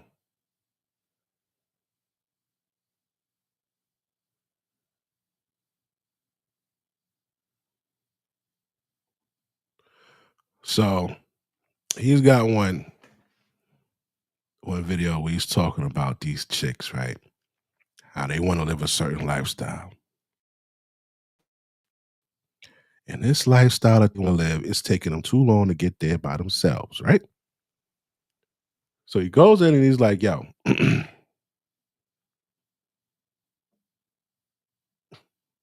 calls it Desperate Times. This shit is fucking hilarious. Oh, I love it. I love it. I love it. Oh, this is my shit. Hold on, we got a comment. TikTok used to be for kids. Wow. Yo, TikTok is dark, B. TikTok is dark now, man. That shit crazy. The shit I see on TikTok, you know, and I don't make fun of people with handicaps and shit, but you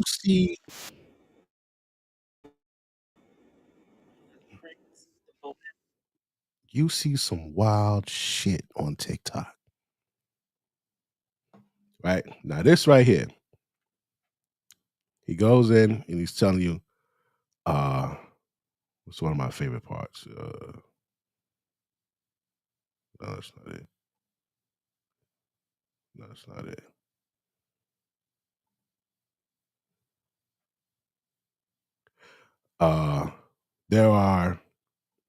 Here we go. There are now 550 cities where the typical home value is $1 million. Right?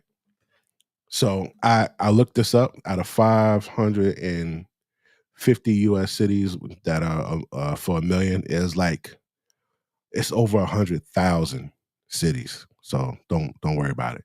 But listen to this shit. 100 times. There are now 550 cities in the United States where typical home value 550. There were 4: South Carolina, Connecticut, Minnesota, Utah. Slowing it down because the men are leaving. And my point is, fellas, ain't no woman gonna pay no $1 million unless she's brain damaged. She's not gonna pay $1 million for a house. First of all, she can't afford it. But second of all, she's like, I'll be damned. You'll be buried under that thing. Yeah, you will. And you'll have to work your ass off to get it. And she already doesn't make no money. So what do? Go man. get you a man and let him carry that burden. And then,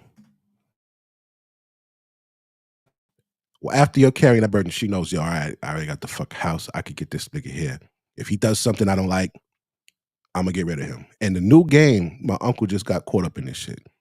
The new game is to claim that you put hands on him. They're gonna say, oh, he put hands on me. They're gonna get you, they're gonna lock you up. She's gonna put an order of protection out on you. So now you can't go back to the house. And she's gonna follow it up with the fucking divorce papers. So now when your ass go to fucking court and they see that you had to be removed from the house and you got an order of protection, they're gonna let her keep the motherfucking house. You gonna pay fucking alimony or child support if you got kids. That's the new game. That's why you can't get locked in with these bitches, man. But Big West, I got a solution for you. But listen to this. I'm gonna show you the solution. Because where you live is gonna determine everything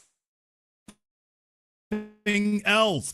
Is going to determine the amenities that you will live with and live by. It will determine if you can live in the metropolitan area, if you can live on the swanky side of town, if you can live on the beach. Okay, scratch that, near the beach. It will determine whether or not you live near all the amenities that you want to have, the spa and the Panera Bread and the yoga studio and all that stuff. Is going to determine whether you have a place that walks dogs. Where you live is going to determine so much. Do you like snow? Do you not like snow? Where you live is going to determine that. And what the women are realizing is that it's taken too damn long to get there. And by the way, all I've done is lay on you some of these negative ass vibes. I've only laid some of them on you. Like, Jason, is there more? Have you done the math on this stuff right here? Have you considered that the woman you sit next to, I try to warn you fellas, Fellas, listen to me. This part. These women, when she tells you that she wants a G-Wagon, nigga, she ain't joking. And deal with it, nigga. She's not kidding. Fellas, no. Yo chick, the one you laying there, yes, she really wants that. I cannot impress this on you fellas enough. She was born. She knows she gonna live. She knows she gonna die. She wants to know what it is like to experience resting them butt cheeks in a G63 or a G550 before she leaves this world. And she means that. She been looking on Facebook and Instagram for 10, 20 years, but she ain't letting. And on a different scale, if you're not on that level, it might be the chick that wants these fucking slides, these $300-$500 slides, these $3,000 bags. You know what I'm saying? Maybe she don't even want all that. Maybe she just want a fucking apartment. A lot of these chicks, yo, only 9% of, I don't know about any other women, but I know black women, only 9% of black women make $75,000 or more.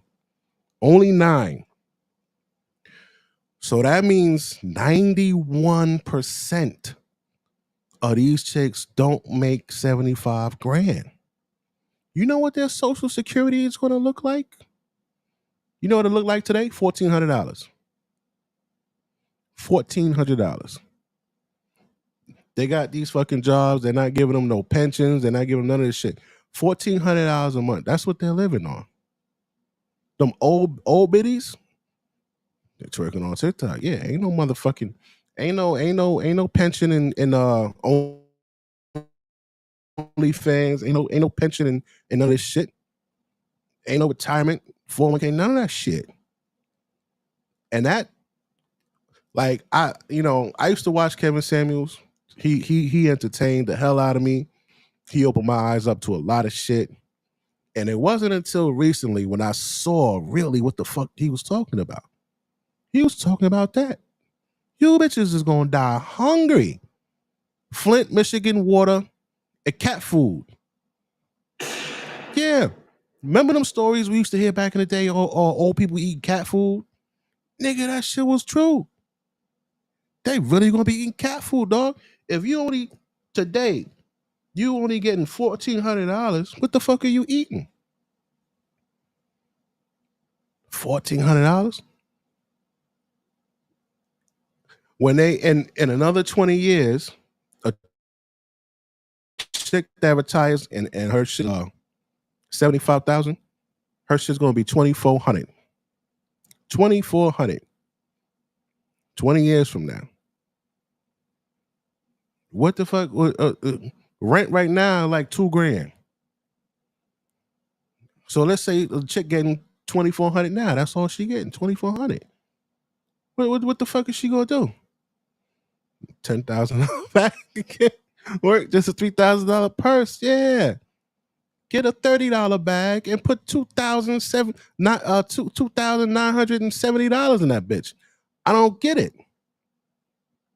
And I heard Gucci losing sales. I don't like Gucci any fucking way. I was gonna get their motherfucking shoes. Yo, do you know how thin them goddamn shoes are?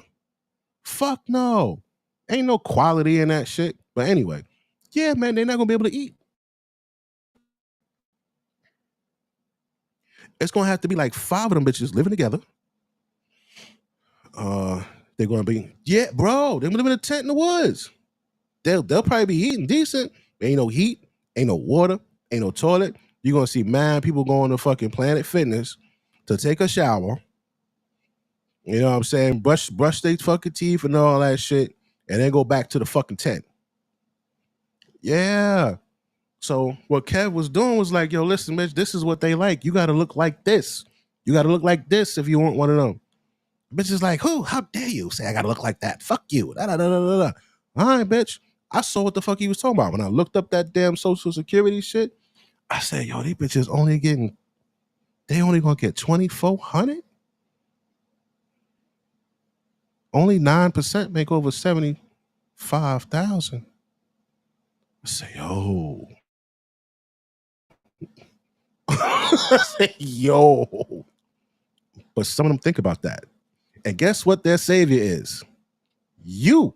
You, nigga, I love you. Oh, daddy, I love you. I love you. Yeah, I bet you do. You see how valuable you are? I'm not trying to create a monster. But you got to know how valuable you are. You're not just some nigga to just walk around and buy shit and pump the gas and open the door and fucking kill the mouse or the spider. No, nigga, listen. I'm your advocate. People are your advocate. Men of the retirement plan. When they treating you like shit. They came out with some shit called starter husband. How disrespectful is that?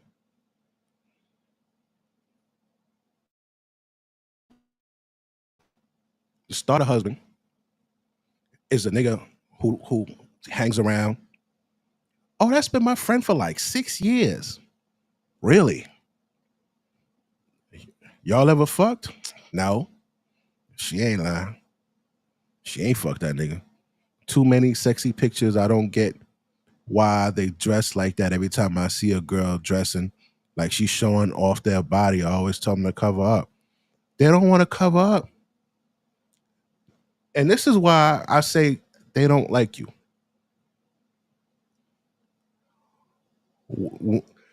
Slutty women and homos don't like straight masculine men. Why? Because that reminds them that they're doing something wrong. You remind them that they're doing something wrong. From God's mouth to your ears and from your mouth to them. They don't like that. They don't want to be reminded that they're doing something wrong. So they say, oh, he's misogynist, male toxic masculinity and all this shit. And for the dude, get some fucking balls, nigga. And you shut up and put some fucking clothes on. Right? But they're going to be broke, dog.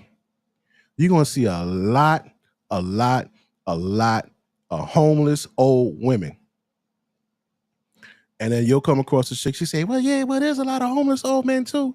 Yeah, there's always been a lot of homeless old men.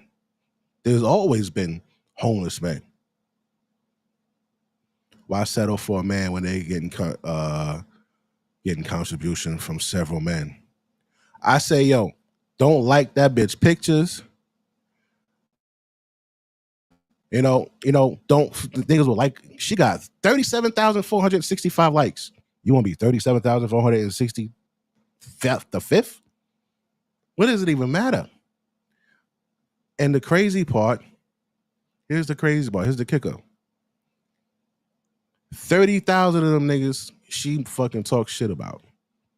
The guy that she doesn't like, that she clowns and all that shit, them the ones that are liking her pictures.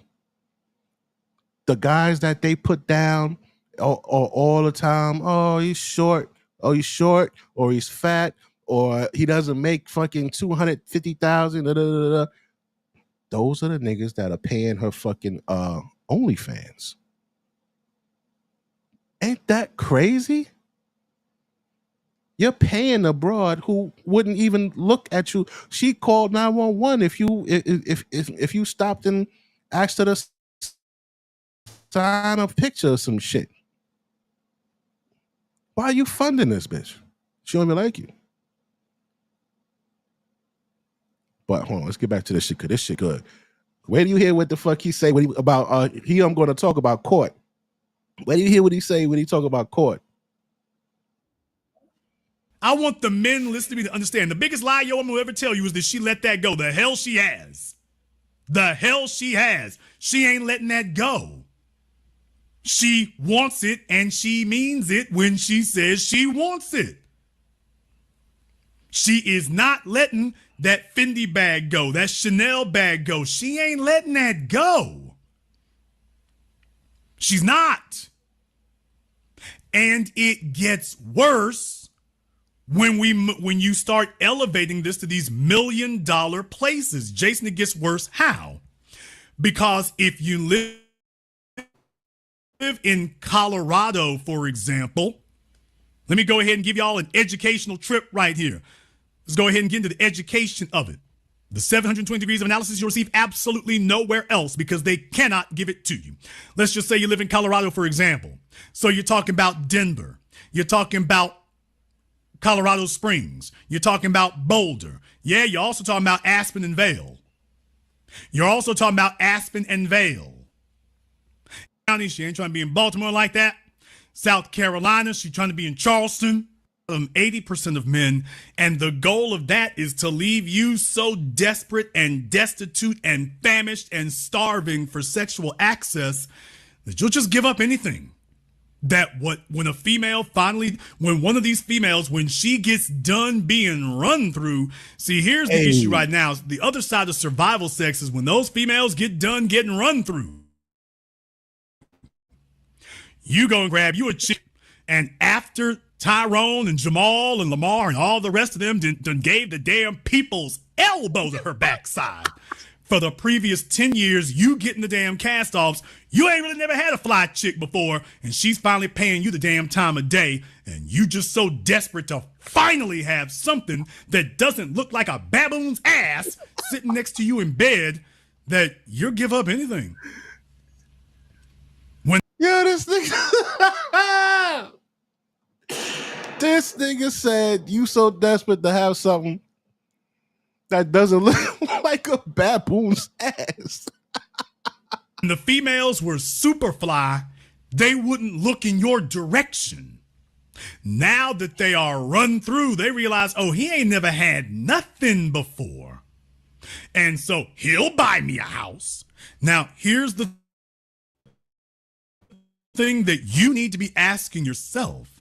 If this chick is really worth all that, why is it that the previous 20 or 30 men didn't extend themselves to 20 or 30? Ah, man. We're talking at least motherfucking 60, 70 niggas. At least. To the extent that you are. If all them dudes who ran through her, if she was worth that, how the hell is it that they didn't have to do that? It wasn't required of them, but furthermore, they saw that she wasn't worth that, and yet she's shown up to you 20 years after her expiration date. See, shit like this is what you fuck on vacation. You know what I'm saying? You could pipe this down, but please use a fucking condom, dog. If she got one kid, all right. When you start seeing 2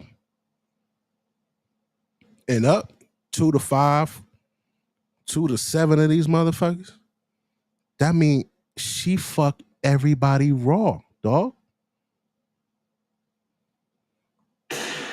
It's the same thing for the chicks. If you got 6, 7 kids, you fuck everybody raw, dog. You fuck everybody raw. And then her stupid ass let you fuck her raw. Stupid. But if this chick got 6, 7, 3, 4, 5 kids, don't even hit that shit, bro. Cause she gonna keep it. That condom pop, she gonna keep it. You get into the bag, and that's another thing.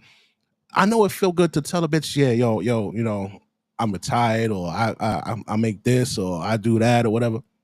Bro, keep that shit low. You gotta start keeping your ends low. Don't tell them. Yeah, they have they got 3, 4, 5 kids, and they got 3, 4, 5 baby daddies. That mean the last 5 niggas at least she fucked raw. They don't ask niggas for condoms no more. They stopped that shit in the 90s. They started lying. Oh, I'm allergic. But you ain't allergic. You just don't want to fuck. You just don't want nobody to wear a condom. Yeah, you just fucking start lying. Oh, I'm allergic to that. You ain't allergic, ho. Where the rat? Show me the rat. You ain't never seen a rat rash. And if there is a fucking rash, nigga, that shit might be the herb. I don't know. This bitch got that. With everybody's fingerprints, prints, and paws all over them butt cheeks. And here you are paying 10 times what everybody else did. 10. Here you are doing that. And what I'm saying is that because that was the first plan. One, she look like her ass stink. I ain't even gonna front. You telling yourself it's true love because you've been starving all this damn time. Can I have something that don't look like Citibank? Okay, finally got something that didn't look like Citibank, and you've been This mocktail actually gives you a buzz. It's hard to explain, but it's like my body is buzzed. You relax is this amazing drink. Starving. Ooh, I mean, you're just ravenous. We in that though. Anything. Yeah, we in that. She's give me a house, nigga. Give me a house, nigga. Give me a house, nigga. Fine, done. But you got to marry me too. Well, the last 30 niggas didn't have to. You saying no? I mean, yeah, yes, okay, fine, yes. All right, sure, yeah, okay. And you got to do it right now. We ain't gonna be dating for those 3-4 damn years. We can date for 3-4 months. You gonna marry me now? She's like, okay, you're a bad negotiator. He's just giving up everything. And so you've got so many males out here today engaging in survival. Look at this fucking picture here. You see her face? When a bitch got a face like this, the things going through her fucking head, she's calculating money. She ain't calculating, oh, how come you won't act right? She's like, what can I get if I leave this nigga? Let's see. I know I'll get the house. The kids will be taken care of. Does he have enough? Did he get that raise yet? Did he say he invested in Apple in fucking 90 in fucking 2007? Some shit like that. She calculating. And she's weighing. She's weighing on the scales in her fucking head when she should fucking leave your ass.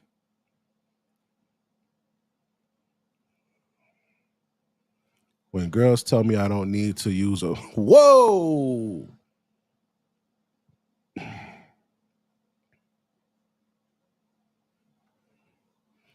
Bro, AQ.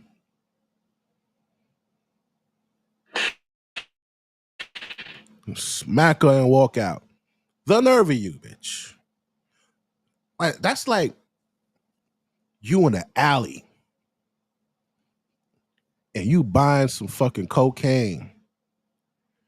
And the niggas is like, yo, here. And he's like, nah, you ain't got to look at it. Just like, or whatever. Like, what the fuck? What do you mean? I don't have to put a condom on. Why would I not have to put a condom on, miss? You trying to line me up? That bitch, Drake wore a condom with that bitch and she went in a bathroom to try to turkey base herself with the fucking shit. That nigga put, and to show you how much of a rat bastard she is,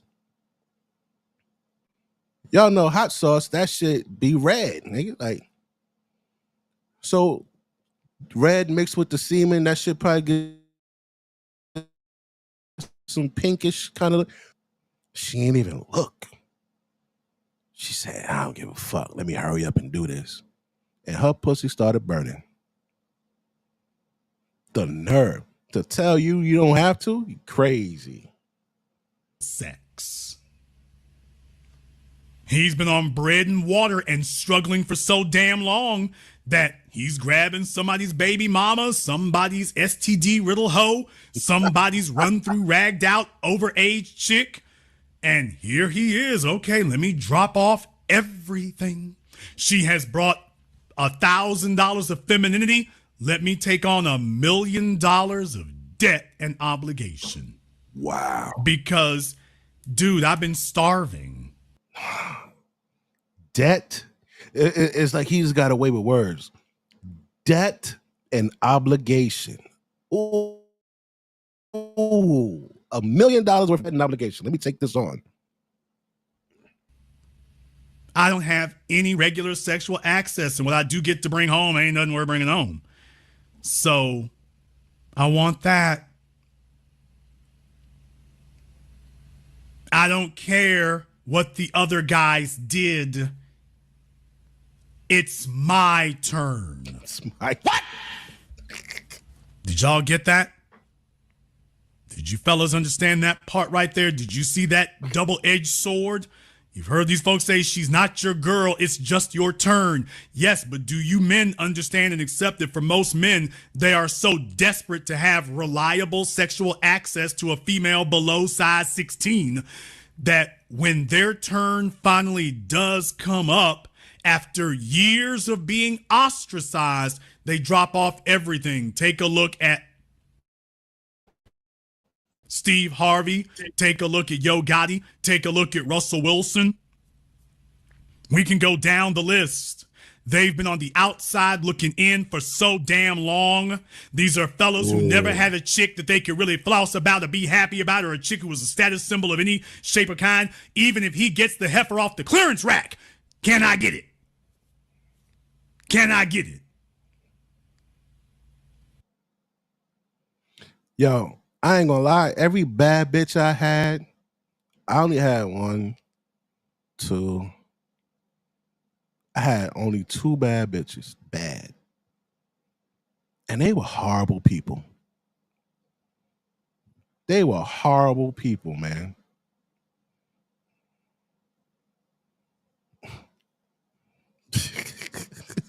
Those were some horrible bitches, man. Now, you also got to realize these bros got all this motherfucking. We're going to go back to in a minute. This going to blow your fucking mind. This going to blow your mind right here. Check this shit out. You got to realize that they got a lot of student loan debt, too. Due to these inequitable systems. I originally borrowed $203,000, and that balance has since grown to $238,000. I loved being in the classroom, but teachers just do not make it. So this bitch here borrowed she owes $238,000 in student loan debt. She borrowed $200,000 to be a teacher.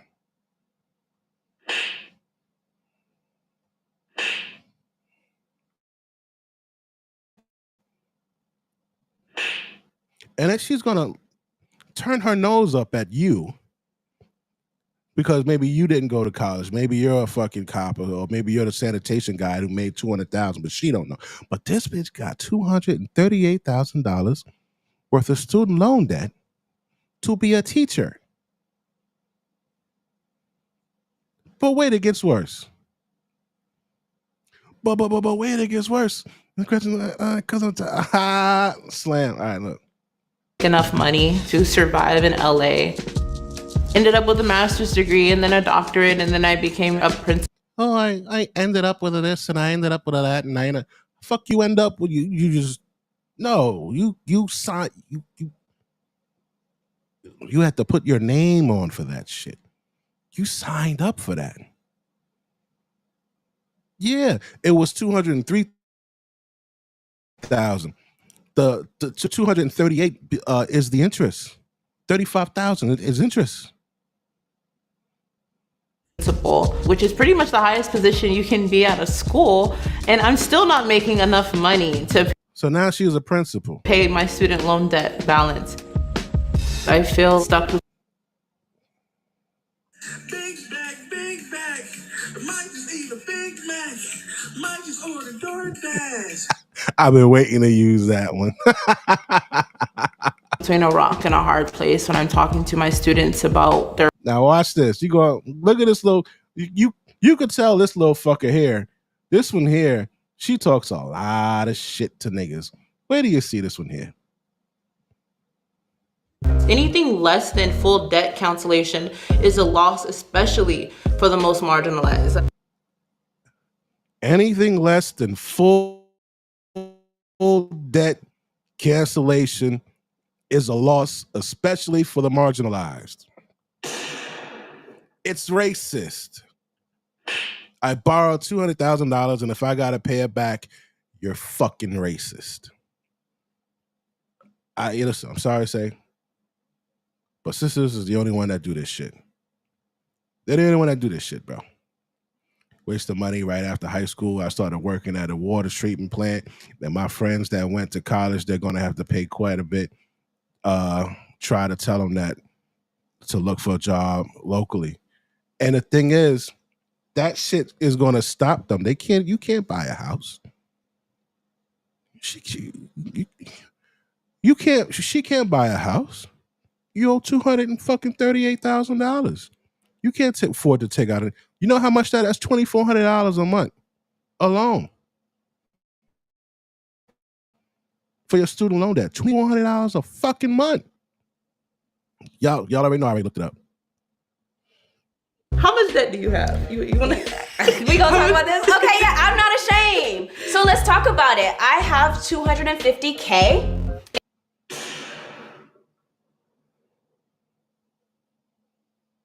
This bitch says she got $250,000 student loan debt. She's proud. I'm not ashamed. I have $250,000 debt. Do you see her face? This is the bitch right here that will talk shit about you. Right here. You see it all in her fucking face. In student loan debt. I am a PhD and shout out to KS.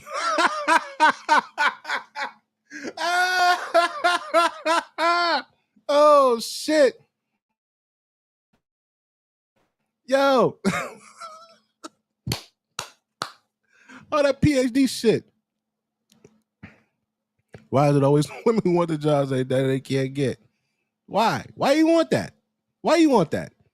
But it gets worse. She took out $250,000, right? Listen to this. and I'm now working, and I told you I was working at Harvard, and I'm part-time, and what? Took out $250,000 and you only part-time? I don't give a fuck if it's Harvard. You owe $250,000, bitch. You only working part-time. That's why they want you to come through. That's why they need a man making six figures.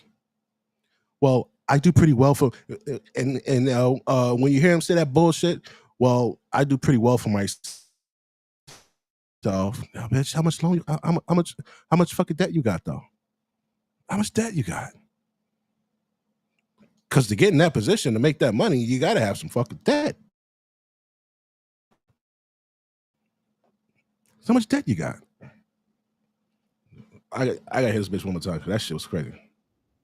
and I told you I have $250K in student loan debt. I am a PhD, and I'm now working, and I told you I was working at Harvard, and I'm part-time, and I'm not going to be able to pay back $250K. I'm differently abled, so it took me. Differently abled.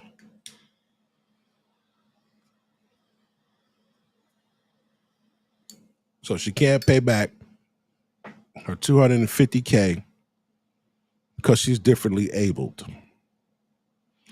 But you was differently able when you took that bitch out though, right? We differently able that bitch out? But now we still got this debt though. Anything less than full debt cancellation is a loss, especially for the most marginalized. How much debt do you have? You want to? We gonna talk about this? Okay, yeah, I'm not ashamed. So let's talk about it. I have $250K in student loan debt. I am a PhD, and I'm now working, and I told you I was working at Harvard, and I'm part-time, and I'm not going to be able to pay back $250K. I'm differently abled, so it's. You fucking made me pause. Hey, I ain't even gonna say it. You made me I'm coughing on my fucking cigar. Yeah, differently able, like dumbass. That's what the DA stands for. Took me 8 years to get out of my Look at those flat ass titties down there. God damn. This This be like a fucking some shit, man. What the fuck? I'm a PhD. Grad because I wasn't well. And so the only path for me at that moment, which is I had to take a whole bunch of loans. For me, fucking stupid. Shut up. Yeah, you're fucking stupid. Stupid. Differently able. I had to take a bunch of loans. Are you fucking on crack? Are you on crack? Who the fuck told you that was a good idea? Who the fuck told you that was a good idea? And you know what? When she meets motherfucking when she meets fucking Raheem or what the fuck ever, you know, he up there breaking his back every day in fucking sanitation, gets a fucking house and he fucking marries her. Yeah, my wife's a PhD. She fucking she works at Harvard. He ain't gonna say she a part-time motherfucking teacher at Harvard. He gonna say she works at Harvard. And she got $250,000 debt. Then he gonna marry her ass. And you know she gonna walk. She don't look like she fucking stay. She don't make good decisions. Because she's differently able. She said, I just took out a bunch of loans. You don't make good decisions. You got $250,000 worth of debt and you work part-time. You could have went to the fucking online school of Phoenix, bitch, and been good. You wanted to go whatever fucking school you want to take out $250,000 worth of debt. Yeah, that's just with you forever.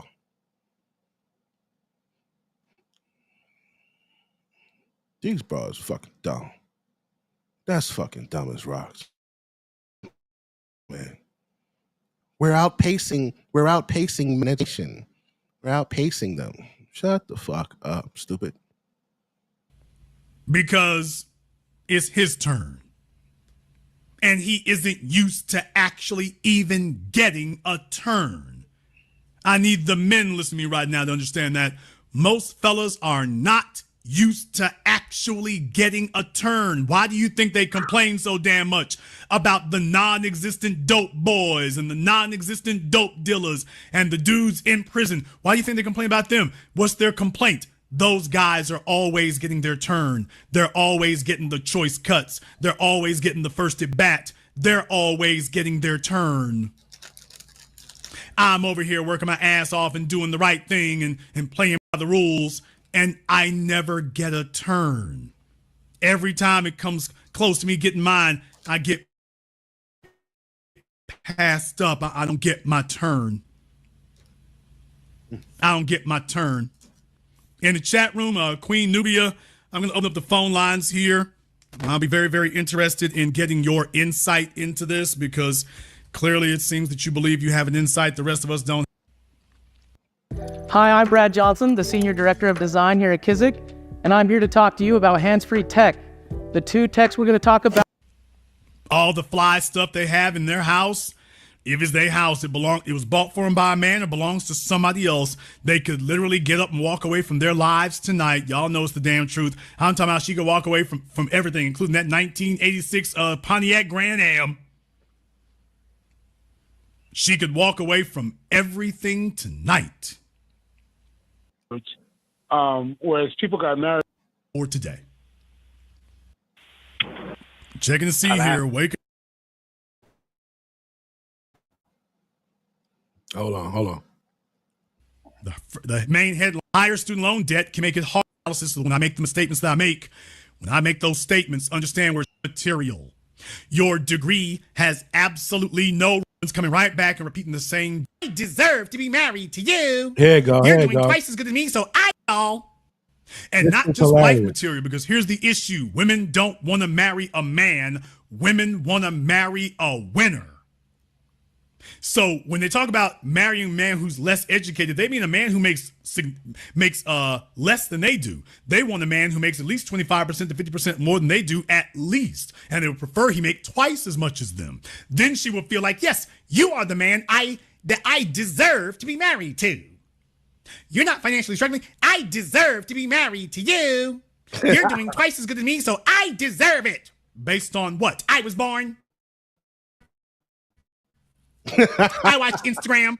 You're size 18 with 4 bastard kids. You's a hater. You just hate women. I can have it all. Yes, you went to the buffet and had it all. And then some. The median net worth, I'm sorry, it says college doesn't equate to more wealth. Well, I'll be damned. Wow. So she goes through all this claptrap before finally admitting the truth. Why didn't she start with this sentence? Why didn't she start here? Because the point you're trying to get to is, yeah, your college education for black women, that's not going to equate to more wealth. You need a partner, not a degree. You need a partner. You can't try to tag team this world by yourself. The world is coming after you as a group. You need to be ready to fight back as a group. Wow. The median net worth for college-educated black households is $8,200. It's $138,000 for white households with the same education. The problem is exacerbated for black people when you take into account what Stewart calls wealth spread. Black people who accumulate wealth are more likely to spend that money helping family members with less income. Tell y'all about that. This makes a difference now that many consider marriage a their statistics. Countries should certainly be wealthier than black men. They have a place to stay. You want to know what $1 million area median home value going to tag? She is not. And it gets worse when you start elevating this to these $1 million places. So you're talking about Denver, Vale. Okay, you take a look at what the hell's happening. Enjoy it, but she ain't gonna move in there and then not live that life. The biggest lie she'll tell you is, "Oh, if I just had the house, I'd be okay." As soon as you get the house, now she starts nagging you about, "We don't go anywhere. We don't do anything. We don't go anywhere. We don't do anything." There's a whole bunch of you fellas listening to me right now. You got caught up in that little trap right there. You went off and bought a woman a house. You went off and bought that house for that woman. You moved her ass in. She told you that was all she wanted. And as soon as you fell for that damn trick bag, as soon as you got her in there, we don't, 3-4 months later, 6 months later, we don't go anywhere. Summer months start coming up. We don't go anywhere. We don't do anything. Go anywhere? You just said you wanted the house. I'm stretching myself to death to get this. Yeah, but, we just sit around bored. We don't go anywhere. We don't do anything. That shit Your cracked. dumbass married her.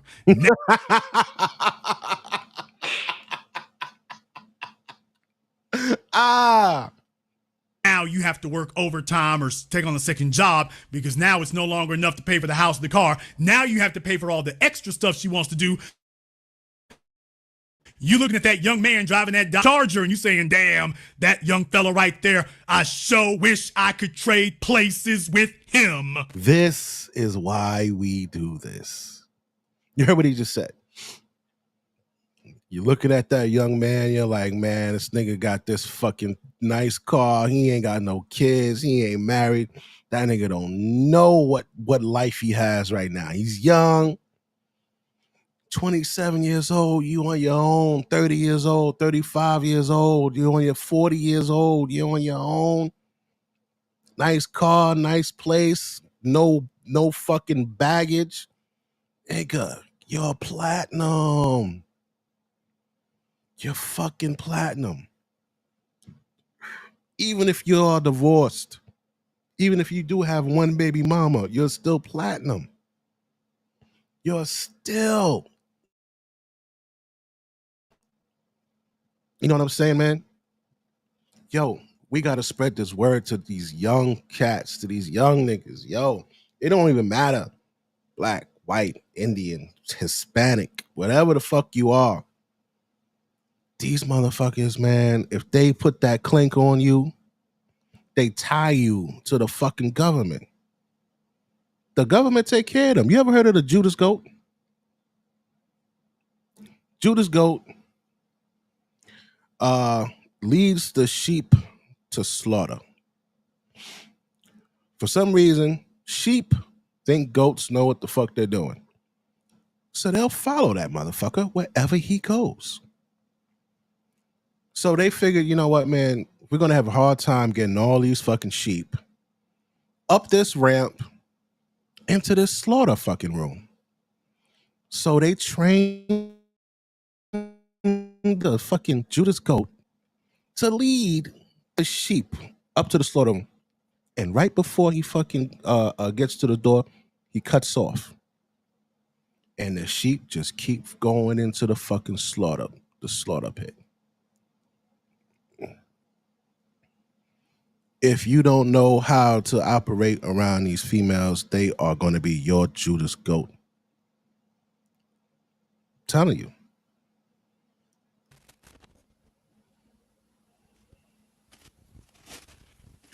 Maybe in this Ah, song, come on, you shouldn't man. start by saying, Nigga, I said it. I know that you mad. I've emptied the clip over friendly Like, why would jabs. you do that, bro? Like, what kind of shit is that, bro?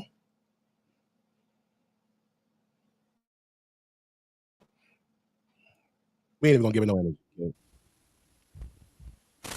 Hurting feelings tonight. Sir, hurting feelings tonight.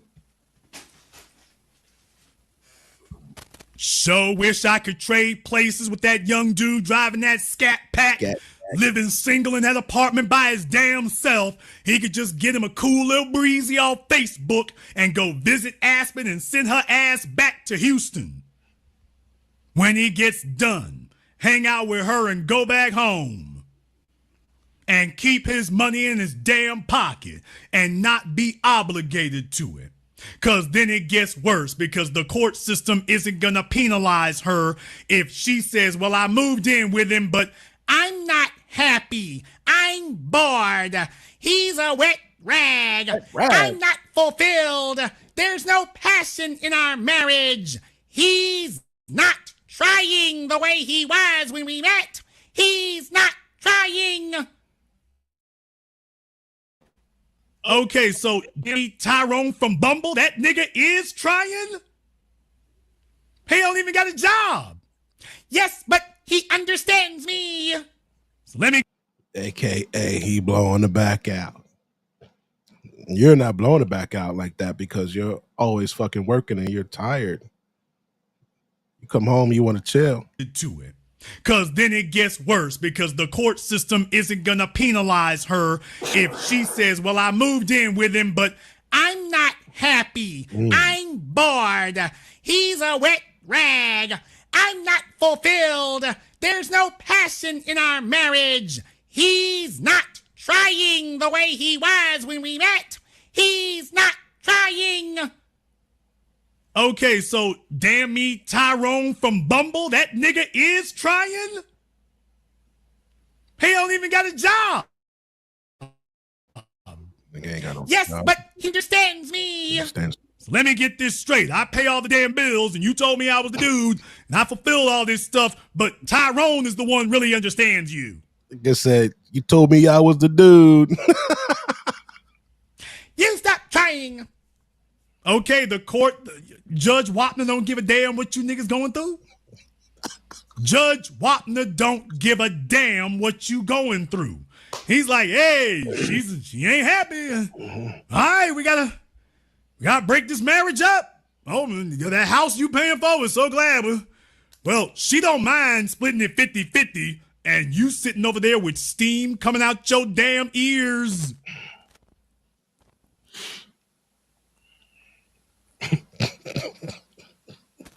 Man, you got steam coming out your damn ears because you know full damn well she just wants the judge to take the house and split it 50-50 so she'll have to take half the damn money and take it to damn me, Tyrone. Nigga, please. You know it. She like, I'm so glad you paid for this damn house. 50-50 property here. Cut this damn thing in half so me and Tyrone can go ball the hell out. Cut this damn thing in half so me and Tyrone can go ball out. Picture this. You're sitting at home alone watching YouTube videos, wondering why you can't find the motivation to do the things you need. He's not trying.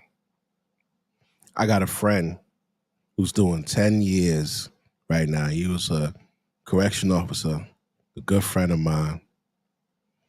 And the thing was, get a house upstate or in fucking Long Island. So he bought the house upstate.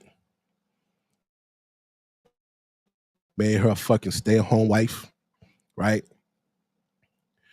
It takes them an hour and a half to get from upstate down to Rikers Island. That's 3 hours travel.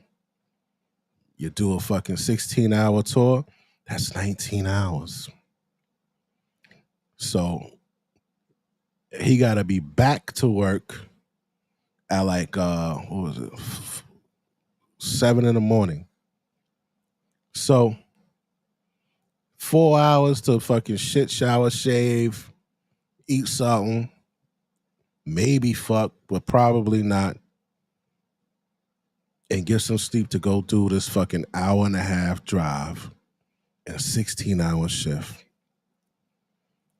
You know what she was doing? You already know what she was doing. And he found out she was bringing some nigga in the house and fucking a nigga in the house that he paid for. So they got into a fight. She called the cops, put in an order of protection. So now he's sleeping on niggas' couches, you know, trying to figure out what the hell he's going to do. He's effectively homeless now. And, you know, he's going to work, stressful ass job. And he knows that in divorce, he's going to lose the house. He's going to have to pay alimony. He's going to have to pay, what's that shit? Child support. So now he's like, yo, you know what?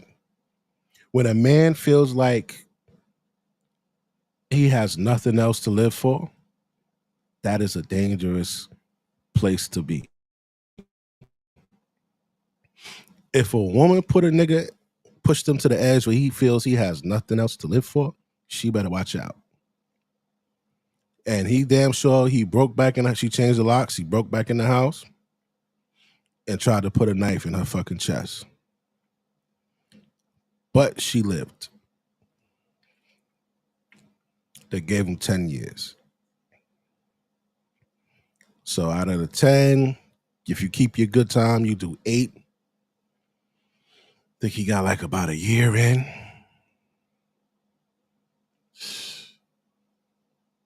Shit is crazy.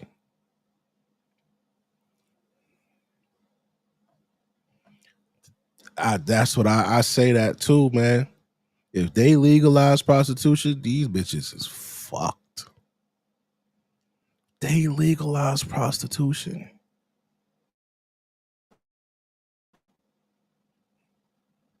You know, there's where that shit at?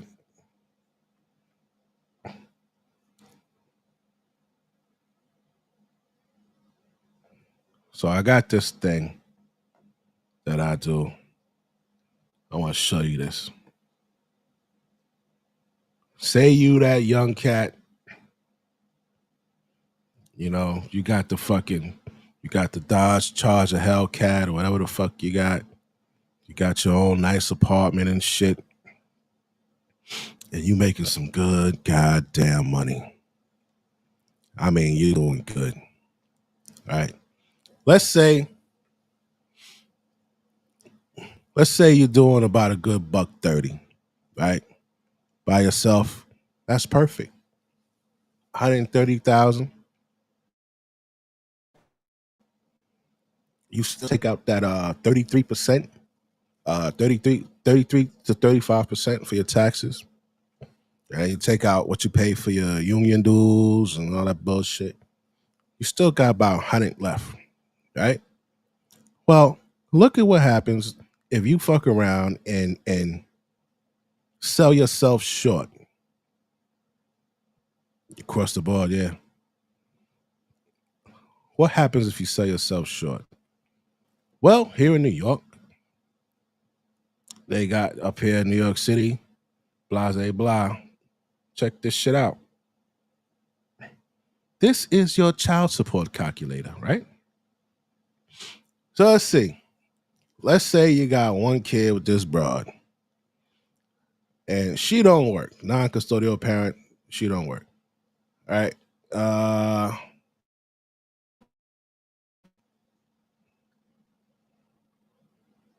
Where's the part where I put the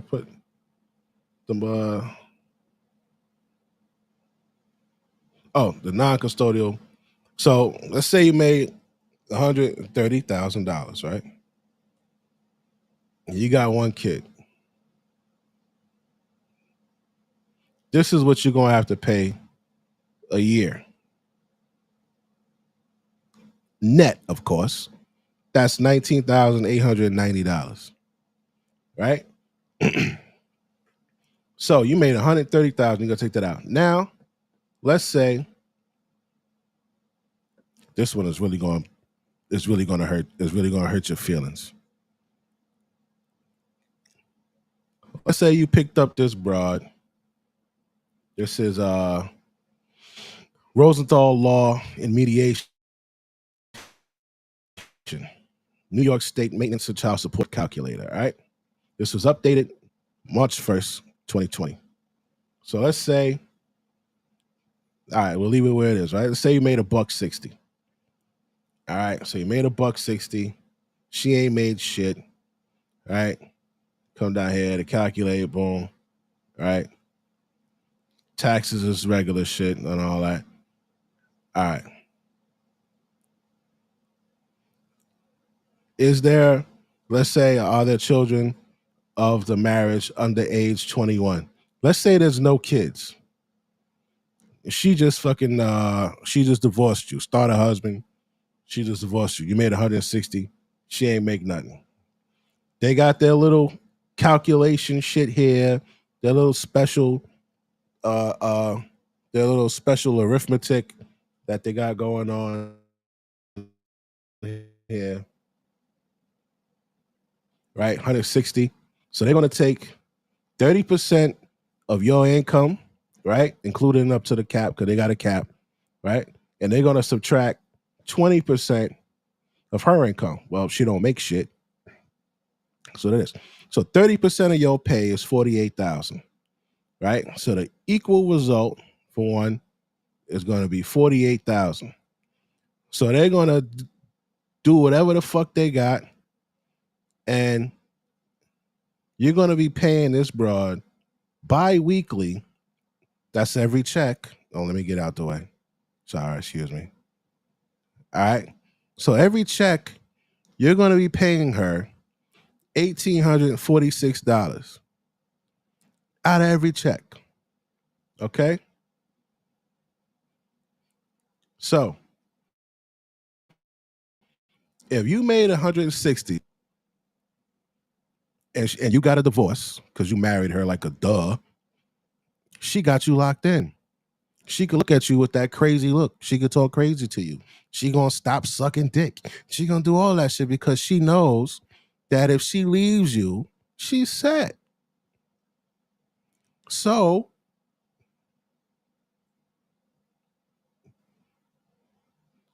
you're gonna give her $1,800 of fucking paycheck, right? Monthly, you're giving her four grand. That's crazy, dog. Right? Now, even if you make, let's see here. Where them do? Where they at? Where they at? Let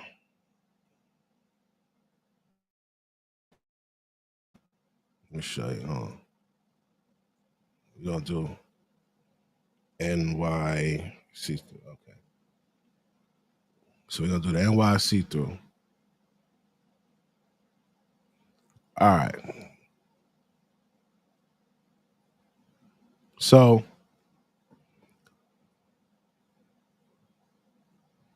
we go here. All right, we're gonna go down. Just 2023. Let's say you're like a cop, right? You're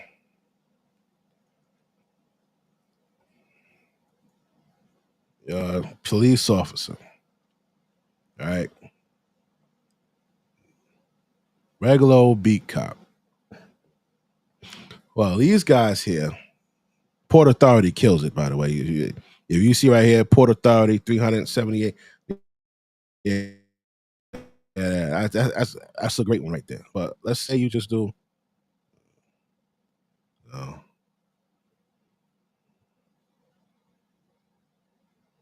Just New York City, just a New York City cop, right?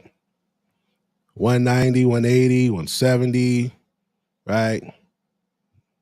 168, 167. So that should say 160, right? Fire nigga with 160. This guy, James Mariconi, his rate of pay is 101,000. He made 59,000 extra in overtime. Oh, wait, hold on, we got a comment. I noticed that someone will marry someone with money and then divorce them and hook up with someone with more money. Yeah. That's that hypergamy, man. That's that hypergamy, bro. All right. So let's say you're just a regular fucking cop. Yeah. Now you out there, you're fucking making the money. Now, the funny thing is you end up paying less if she makes money, right? But if she has a child, you pay less too, because they're gonna take whatever the fuck she's making and add it up in there. So we're gonna go back up here. Let's say where at? Let's say, are there kids under the age of 21, right? So before, if you didn't have kids, you were paying $4,000 a month, right? You see that? With no kids, she divorced you. You're paying $4,000 a month. Now let's add a kid in there.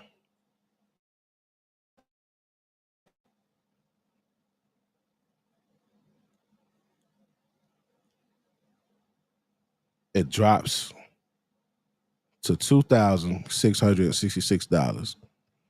Ain't that crazy? So that's about $600 less.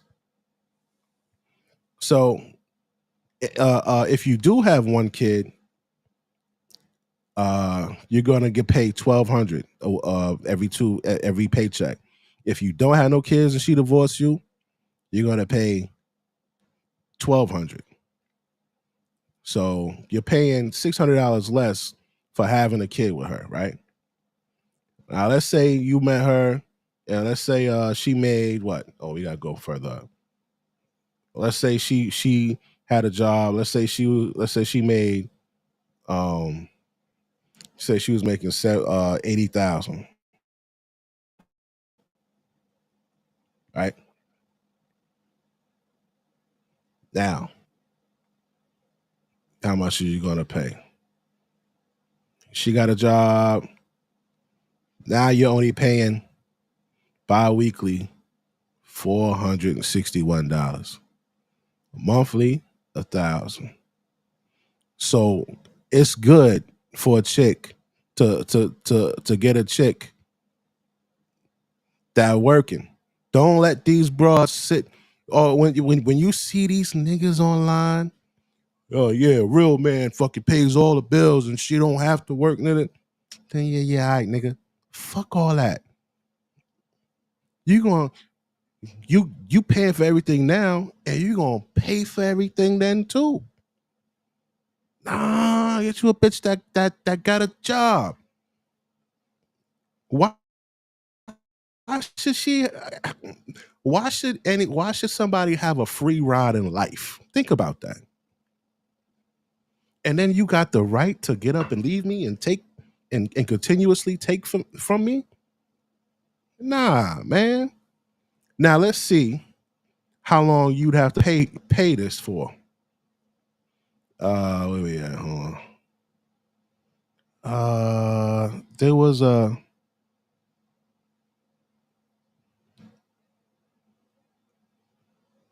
was a spot where they asked how for the duration.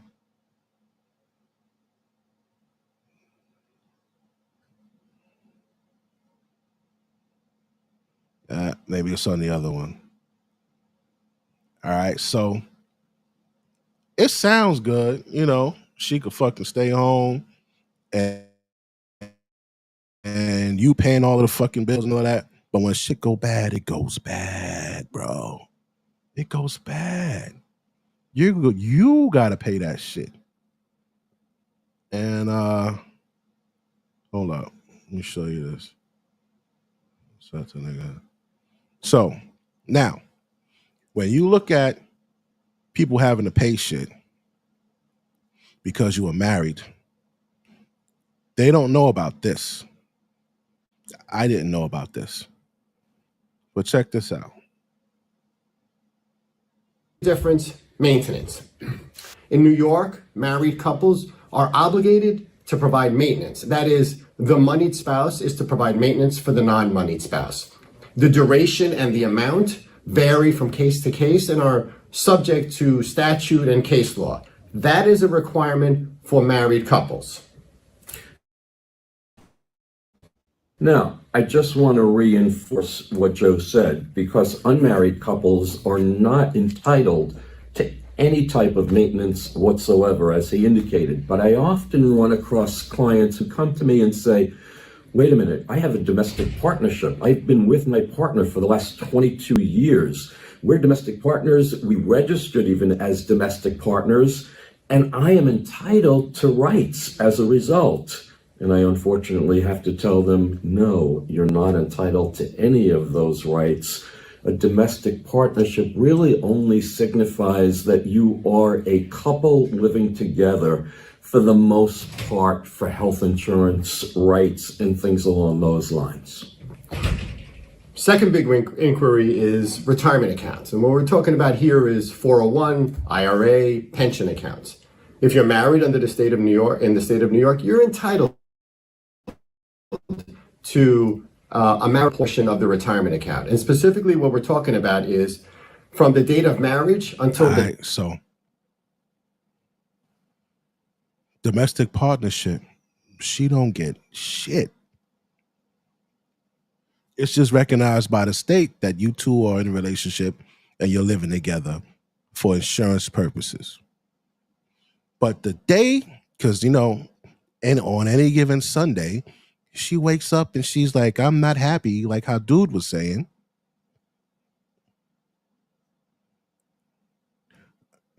If I were to get married, I use my mom's account to get paid. That way I don't have to pay alimony. Or is that possible? I don't know, bro. I don't know. But what I can advise you on is this domestic partnership shit. Because look, if these men would have had a domestic partnership instead of a marriage, let me pull it up right here. If these guys would have had a domestic partnership instead of a marriage, instead of a fucking marriage, this guy, the Bill Gates dude right here, so you'll make sure y'all can see it. Bill Gates would not have had to give that bitch $76 billion. So on and so forth. Steve, this guy, this guy looks crazy. This motherfucker's a billionaire. That's crazy. He would not have had to give this chick $1 billion. They'd have just told these broads, yo, you know what, man? Yeah, you want to go? Go ahead. Right? This guy, Neil Diamond, had to get his broad $150 million. If they would have had a domestic partnership, she wouldn't have got shit. Dr. Dre wouldn't have had to get that bitch $100 million. None of that shit. Right? So the domestic partnership, they could still have the wedding. They could still you could still get them the fucking ring, and they could have the day, the honeymoon, all of that shit. The only thing is that when it's over, she can't extort you. It's the only thing. You take what you have and you go, and that's it. That's the only thing. She can't extort you. So if she doesn't want to go forward and be yours and be recognized by the fucking state as a couple, if she doesn't want that, that means she just wants to be able to extort you when it's over. That's all that means. It's like, think of it like this: when you see those movies, and a guy goes to meet a boss or something, or he goes to meet somebody, and they take their guns, right? Why are you taking my guns?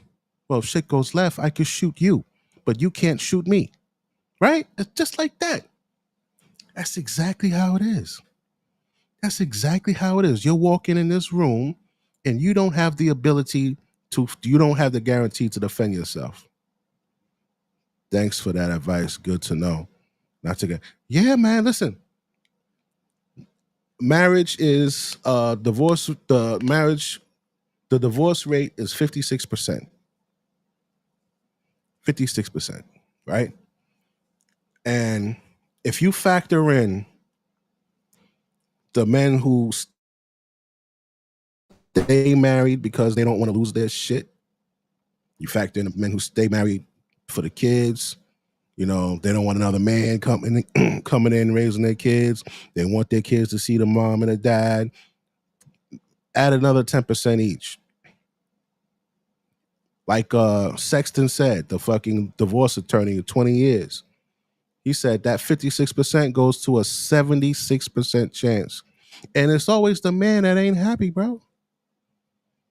It's always the man, because 70 to 90% of divorces are filed by women based on their education. The higher the education, the higher the divorce rate.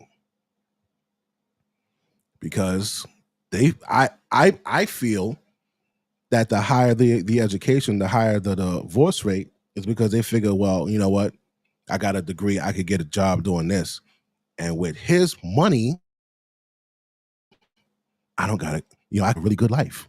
I'll get the house, I'll get one of the cars, and I'll get alimony. And I'll be working. I'll be balling the fuck out. That's why I think that's what it is. But when you get a domestic partnership, and it's not coming from me, y'all saw it, it's coming from these fucking lawyers out here in New York.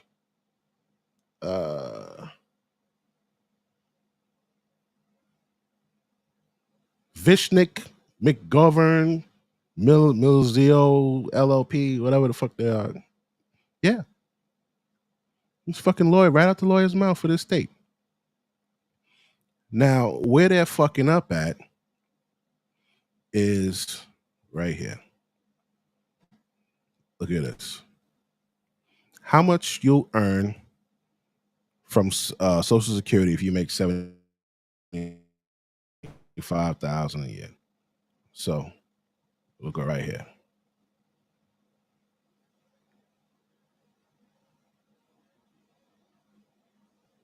Study. If you have a traditional job making $75,000, you pay 6.2% of your salary, or almost $5,000 a year in Social Security taxes. That amount is then matched by your employer. Those numbers are straightforward. Figuring out how much you'll get back when you're ready to cash out is a different story. Let's say you just turned 62 in 2019 and your average lifetime salary was $75,000 adjusted for inflation. Social Security takes your top 35 earning years, adjusts them for inflation, adds them all together, then divides that number by 420, the number of months in 35 years. That gives you $6,250. Still with me? That figure gives you your average indexed monthly earnings, or AIME. Simply put, it's your monthly pay for the last 35 years.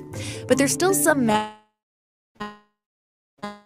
to get through. Your benefits are determined by bend points in an equation, almost like a tax bracket, but it's used to give you money instead. The less money you've made, the higher a percentage of your salary you'll get back. This is designed to help low-wage retirees. Here's how the bend points work based on your average monthly salary from before.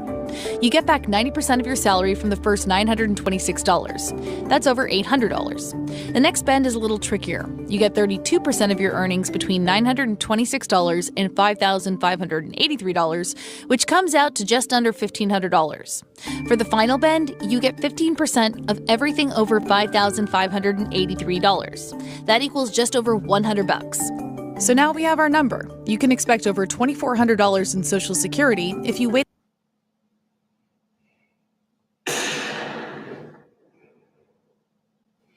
Told y'all Big West be on point with his numbers, kid. That bitch gonna get $2,400.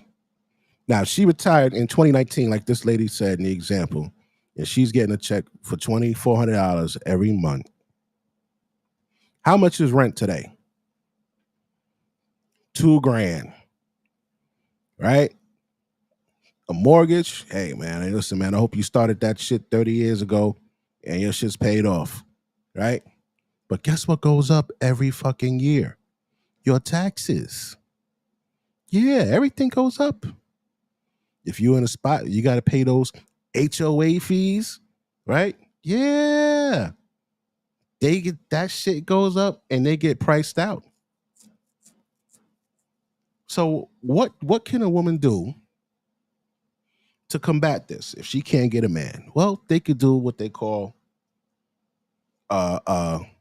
crowd living, right? She could get her and fucking 4 her girlfriends to come in together. It'll be 5 of them in a fucking house. 5 old women in the house. They each got fucking $2,400. So now you got to find a mortgage. The mortgage is going to be probably about $4,000, bro. There's 5 of them. They're each going to need their own bedroom, right? So 5 women, they each get a bedroom, 5-bedroom house, 5-bedroom, 2. It's only going to be 2 bath. That's how they got to live. But if she gets with you, she don't got to live with 4 other bitches. If she gets a divorce and she gets the house, she don't got to live with other bitches. When you see these marriages like this guy, what's the guy that just the judge, Mathis? Was with his bitch for 39 years. She's lived a life 99% of women will never live. And she decided to divorce him. So she's going to get one of those fucking houses. She's going to get the car. She's going to get the alimony. Kids are grown. She's straight. She's straight. She don't got to worry about that. When like that's why domestic partnership, you bring domestic, and the reason why it's a good idea to bring this up is because you see who that person is. A lot of men won't bring this up to a woman. A lot of men are afraid to bring domestic partnership up to a woman, or even what's that shit called? A prenup. They were afraid to bring that up to a woman because a woman would hit them with the fucking swindle. Oh, you don't trust me? You don't trust me? Well, what do we have if we don't have trust? Listen, man, I ain't gonna be drinking Flint, Michigan water and eating cat food. If you in it for me, show me. Man, just leave it at that. The best thing to do is to have her reveal herself to you before you fucking spend 60 grand on a fucking wedding and you paying that shit off and you divorce before you even finish paying that shit off, man. A lot of them, they just want a big ass party where it's all about them. That's really all they want. You know how they had those what do they call that shit in Mexico? Quinceañeras and fucking sweet 16s and shit. They're just big ass kids, and that's what the fuck they want. When they get mad at you, they ain't thinking about, oh, you know what, man, nah, I got a duty to this nigga. I told him I was gonna love him through thick and thin, man. They don't think about that shit. They say, if I leave this nigga, I'm gonna get $1,800 every 2 weeks.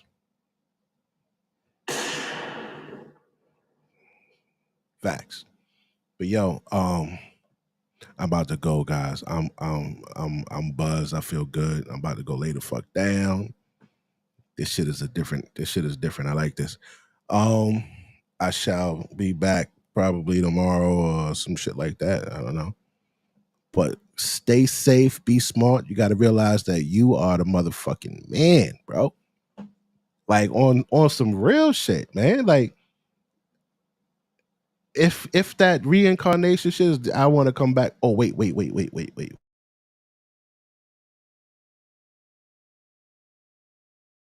Wait. I want to come back as a fucking man, bro. Look at this here. I was telling you about this goat, right?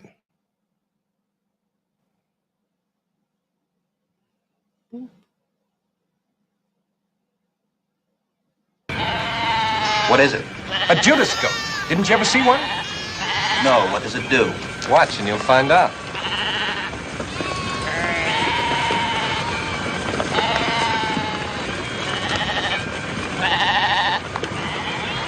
See, when they get to the slaughterhouse, he ducks to one side and the silly sheep go in to get their throats cut. Nigga said, the silly sheep going to get their throats cut. It's crazy.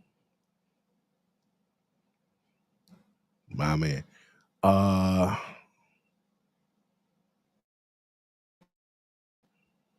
Was there anything else?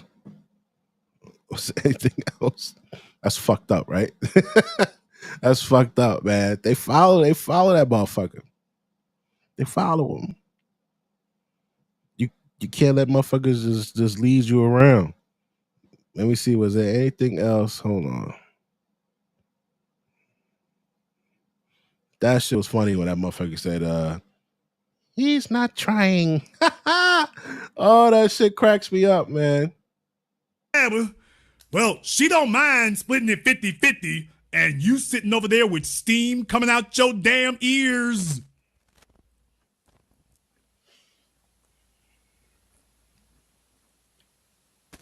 Man, you got steam coming out your damn ears because you know full damn well she just wants the judge to take the house and split it 50-50 so she can go the hell off and take half the damn money and take it to damn me, Tyra. You know it. She like, I'm so glad you paid for this damn house. 50-50 property here. Cut this damn thing in half so me and Tyrone can go ball the hell out. Fucking rat bitch. Cut this damn thing in half so me and Tyrone can go ball out. I bet you I can get to Aspen then. She ain't thinking about 10 years from now. And she like, oh, well, you'll finance that. I just wanna marry the pussy. I just wanna marry the pussy. I just wanna marry the pussy. Oh. Wanna go down on my knees. Ask that pussy to marry me. So wise, my best friend, my better half. It good to me, it's long to me, can't explain what it good to me. Pussy talk to me, pussy sing to me, get so much joy it told me. When I call pussy come right away, and I call pussy like that day. Yeah, I love pussy and pussy love me. I can tell the way it's good for me. And if I'm ever in the mood for two pussies, then a pussy will bring another pussy to me. Yes, this is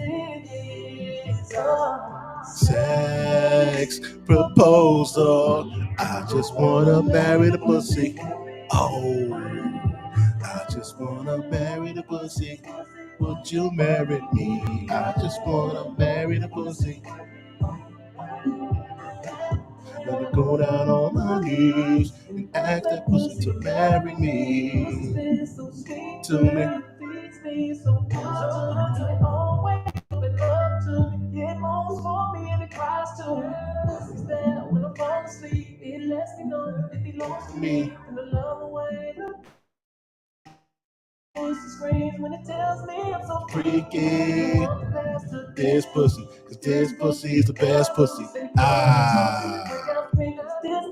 The realest pussy to me. That nigga said, this pussy's the realest pussy to me. Oh man, I miss R. Kelly, man. Damn.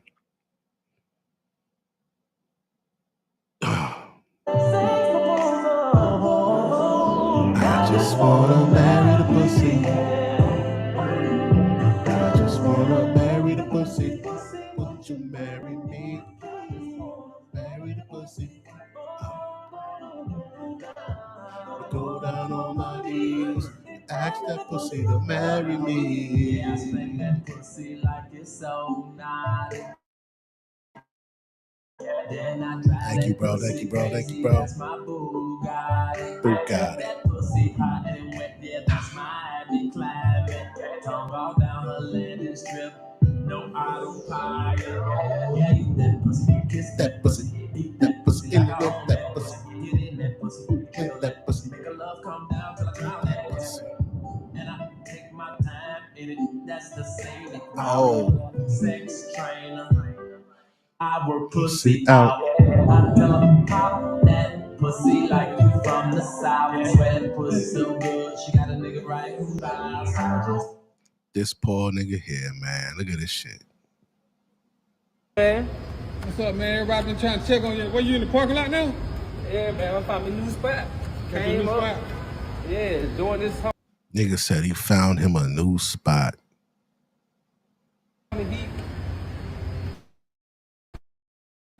Man, I've been good, man. I've been good, man. I've been blessed, bro. Everybody been asking about you, bro. We gotta get you back here. They ain't asking about me, man. You hard to find, bro. You hard to find, bro. Me and your sister then was looking for you, bro.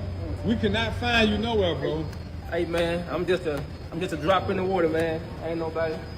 Drop in the water. So you just chilling out here on the belt line. Yeah, taking in the weather, man. Finna go ahead and go for me a walk out here, man. You should go out here. It's nice. What you got in the bag, bro? What you got in your laundry basket?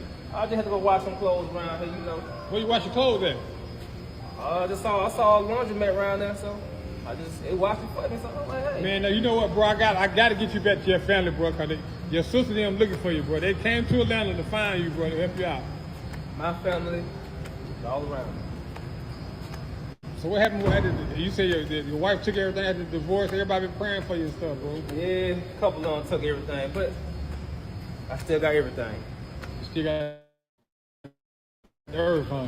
Football money, bro. I understand, bro. We gotta get you back right. We're gonna get you back right, though, bro. One step at a time, please. Yeah, one step at a time, bro. Come on, bro. We gotta get you back right, bro. I'm gonna take you to your family, bro. They told me to hit you up. You gotta put this stuff down, bro. I'm gonna take you back to your family. You'll find me. Come on, bro. I'm gonna take you back to your family, bro. For real, bro. So I'm gonna take him back to his family, y'all, if I can get him in the car. That's a big dude. I can't wrestle with him. I'm about to call his family now and let them know that I ran into him, y'all. That's your boy, NFL. Shit crazy. And the reason, man, that shit is so sad, bro. That shit is really sad, bro. That shit is really sad. Like I don't like to hear when men commit suicide and all this crazy shit, right? See, the thing about a man, right? No, I guess a person, period. But the thing about a man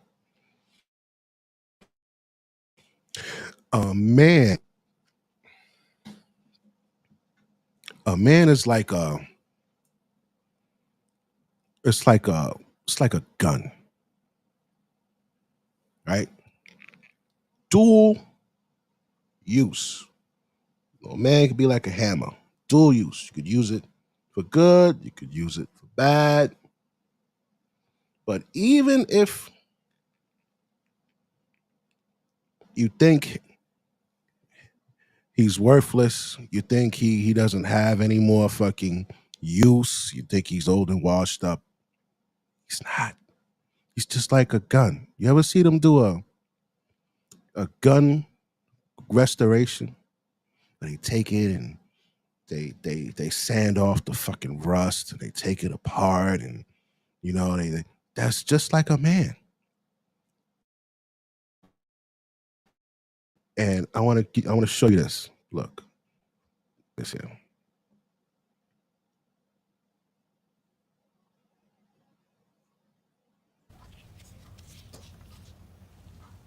That is the man. That is you.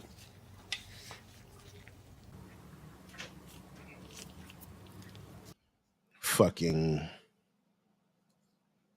divorced, you got baby mamas, you got all this shit fucking done. You think you're done for.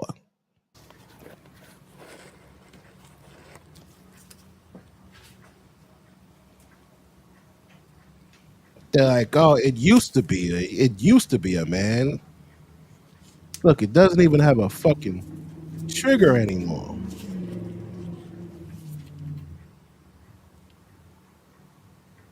It's got all these, it's all fucked up. It's been through hell, right? Then you come somewhere where there's a group of men, a group of brothers, and your brothers say, "You're gonna be all right, man. We're just gonna restore you." And then this is what happens.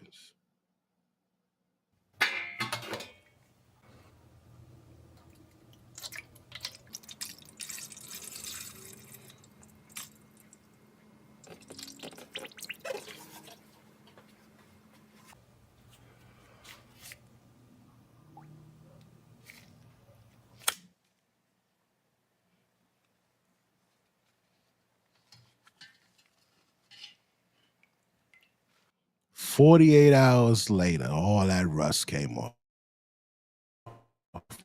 That could be your fucking debt. Maybe you were in fucking debt, nigga. This bitch done. You say you were in fucking 100 grand worth of debt, bro, and you got on the road. One step right in front of the fucking other. You took away the distractions. Maybe you picked up an extra shift, or you picked up a second job or some shit, and you worked to pay that shit off. Before bitches like, nah, he ain't got no money, he this, he that, and you done worked your ass off and got that shit off.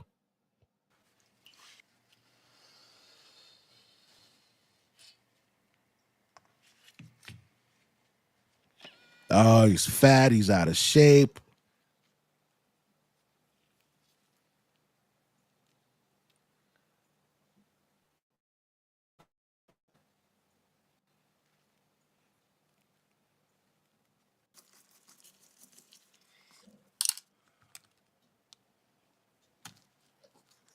All the shit they said about you.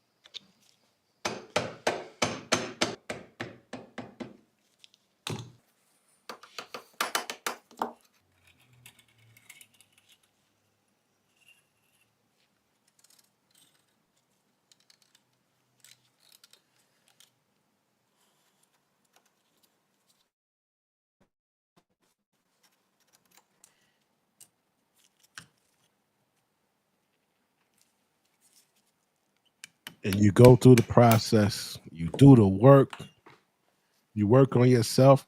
You know, do you know that you have to be selfish at some point in your life?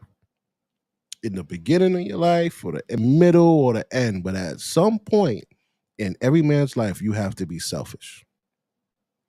They tell you being selfish is a bad thing, right? How is it a bad thing if you're not where you're supposed to be, or where you feel you're supposed to be? I'm not where I'm supposed to be, so I can't take on you and your kids. I can't take on this and this and all of this shit. Like, there's nothing selfish about it. When I'm up, it's like, yo, when you up, you ever notice when you up, everybody good? Everybody good. Everybody getting a piece of bread. Everybody getting your time. You taking people here with you here, there. Y'all could go. You taking this one out to eat and that one out to eat. Everybody good. They need something, you got it. But then when you ain't got it, you ain't got nobody you can fucking call. Even the motherfucker that said I love you. You ain't got nobody to call. When you up, when you good, everybody good. When you not good, you ain't good. You gotta be selfish. You got to be yourself. You got 24 hours in a fucking day. Out of that 24 hours, you got to sleep for 8. You got to work for 8. What are you doing with the other fucking 16? I mean, for the other 8. Right? The other 8 hours a day, you dedicating that shit to everybody fucking else. You even fucking take away from your sleep. Some of you don't get no 8 hours sleep. Some of you niggas get 3-4 hours worth of sleep. That shit wearing your body down. You done spent your whole existence making sure everybody else was good because you was told that that's what a man's supposed to do. So you only here to be a tool for everybody else? Hell no. You here to enjoy your life too. Everything that you was going to do, everything that you do for that broad, do for yourself. You was going for, every time you think about sending her flowers, every time you think about, checking on her, see if she ate, she had lunch, all that shit you do for her, do that shit for yourself. And then when your ass, look at that shit. Ooh, all that rust off. Nice.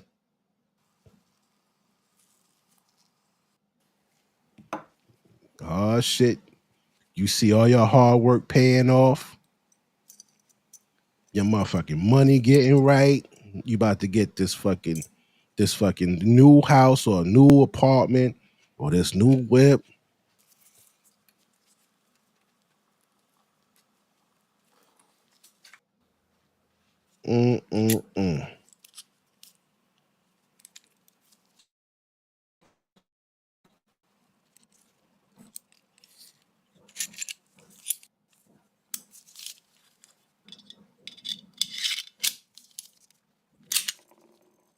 You back. Just need a little finishing, but you back, baby. You back in action.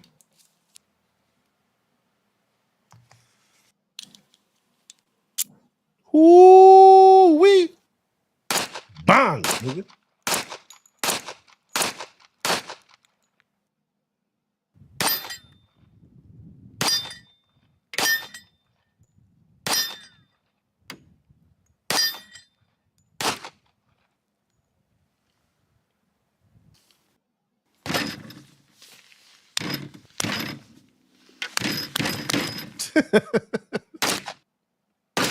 Damn.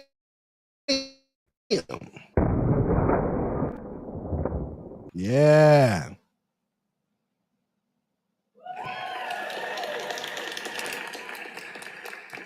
Yeah. All right, yo, I'm going to holler at y'all, man. Stay out, man.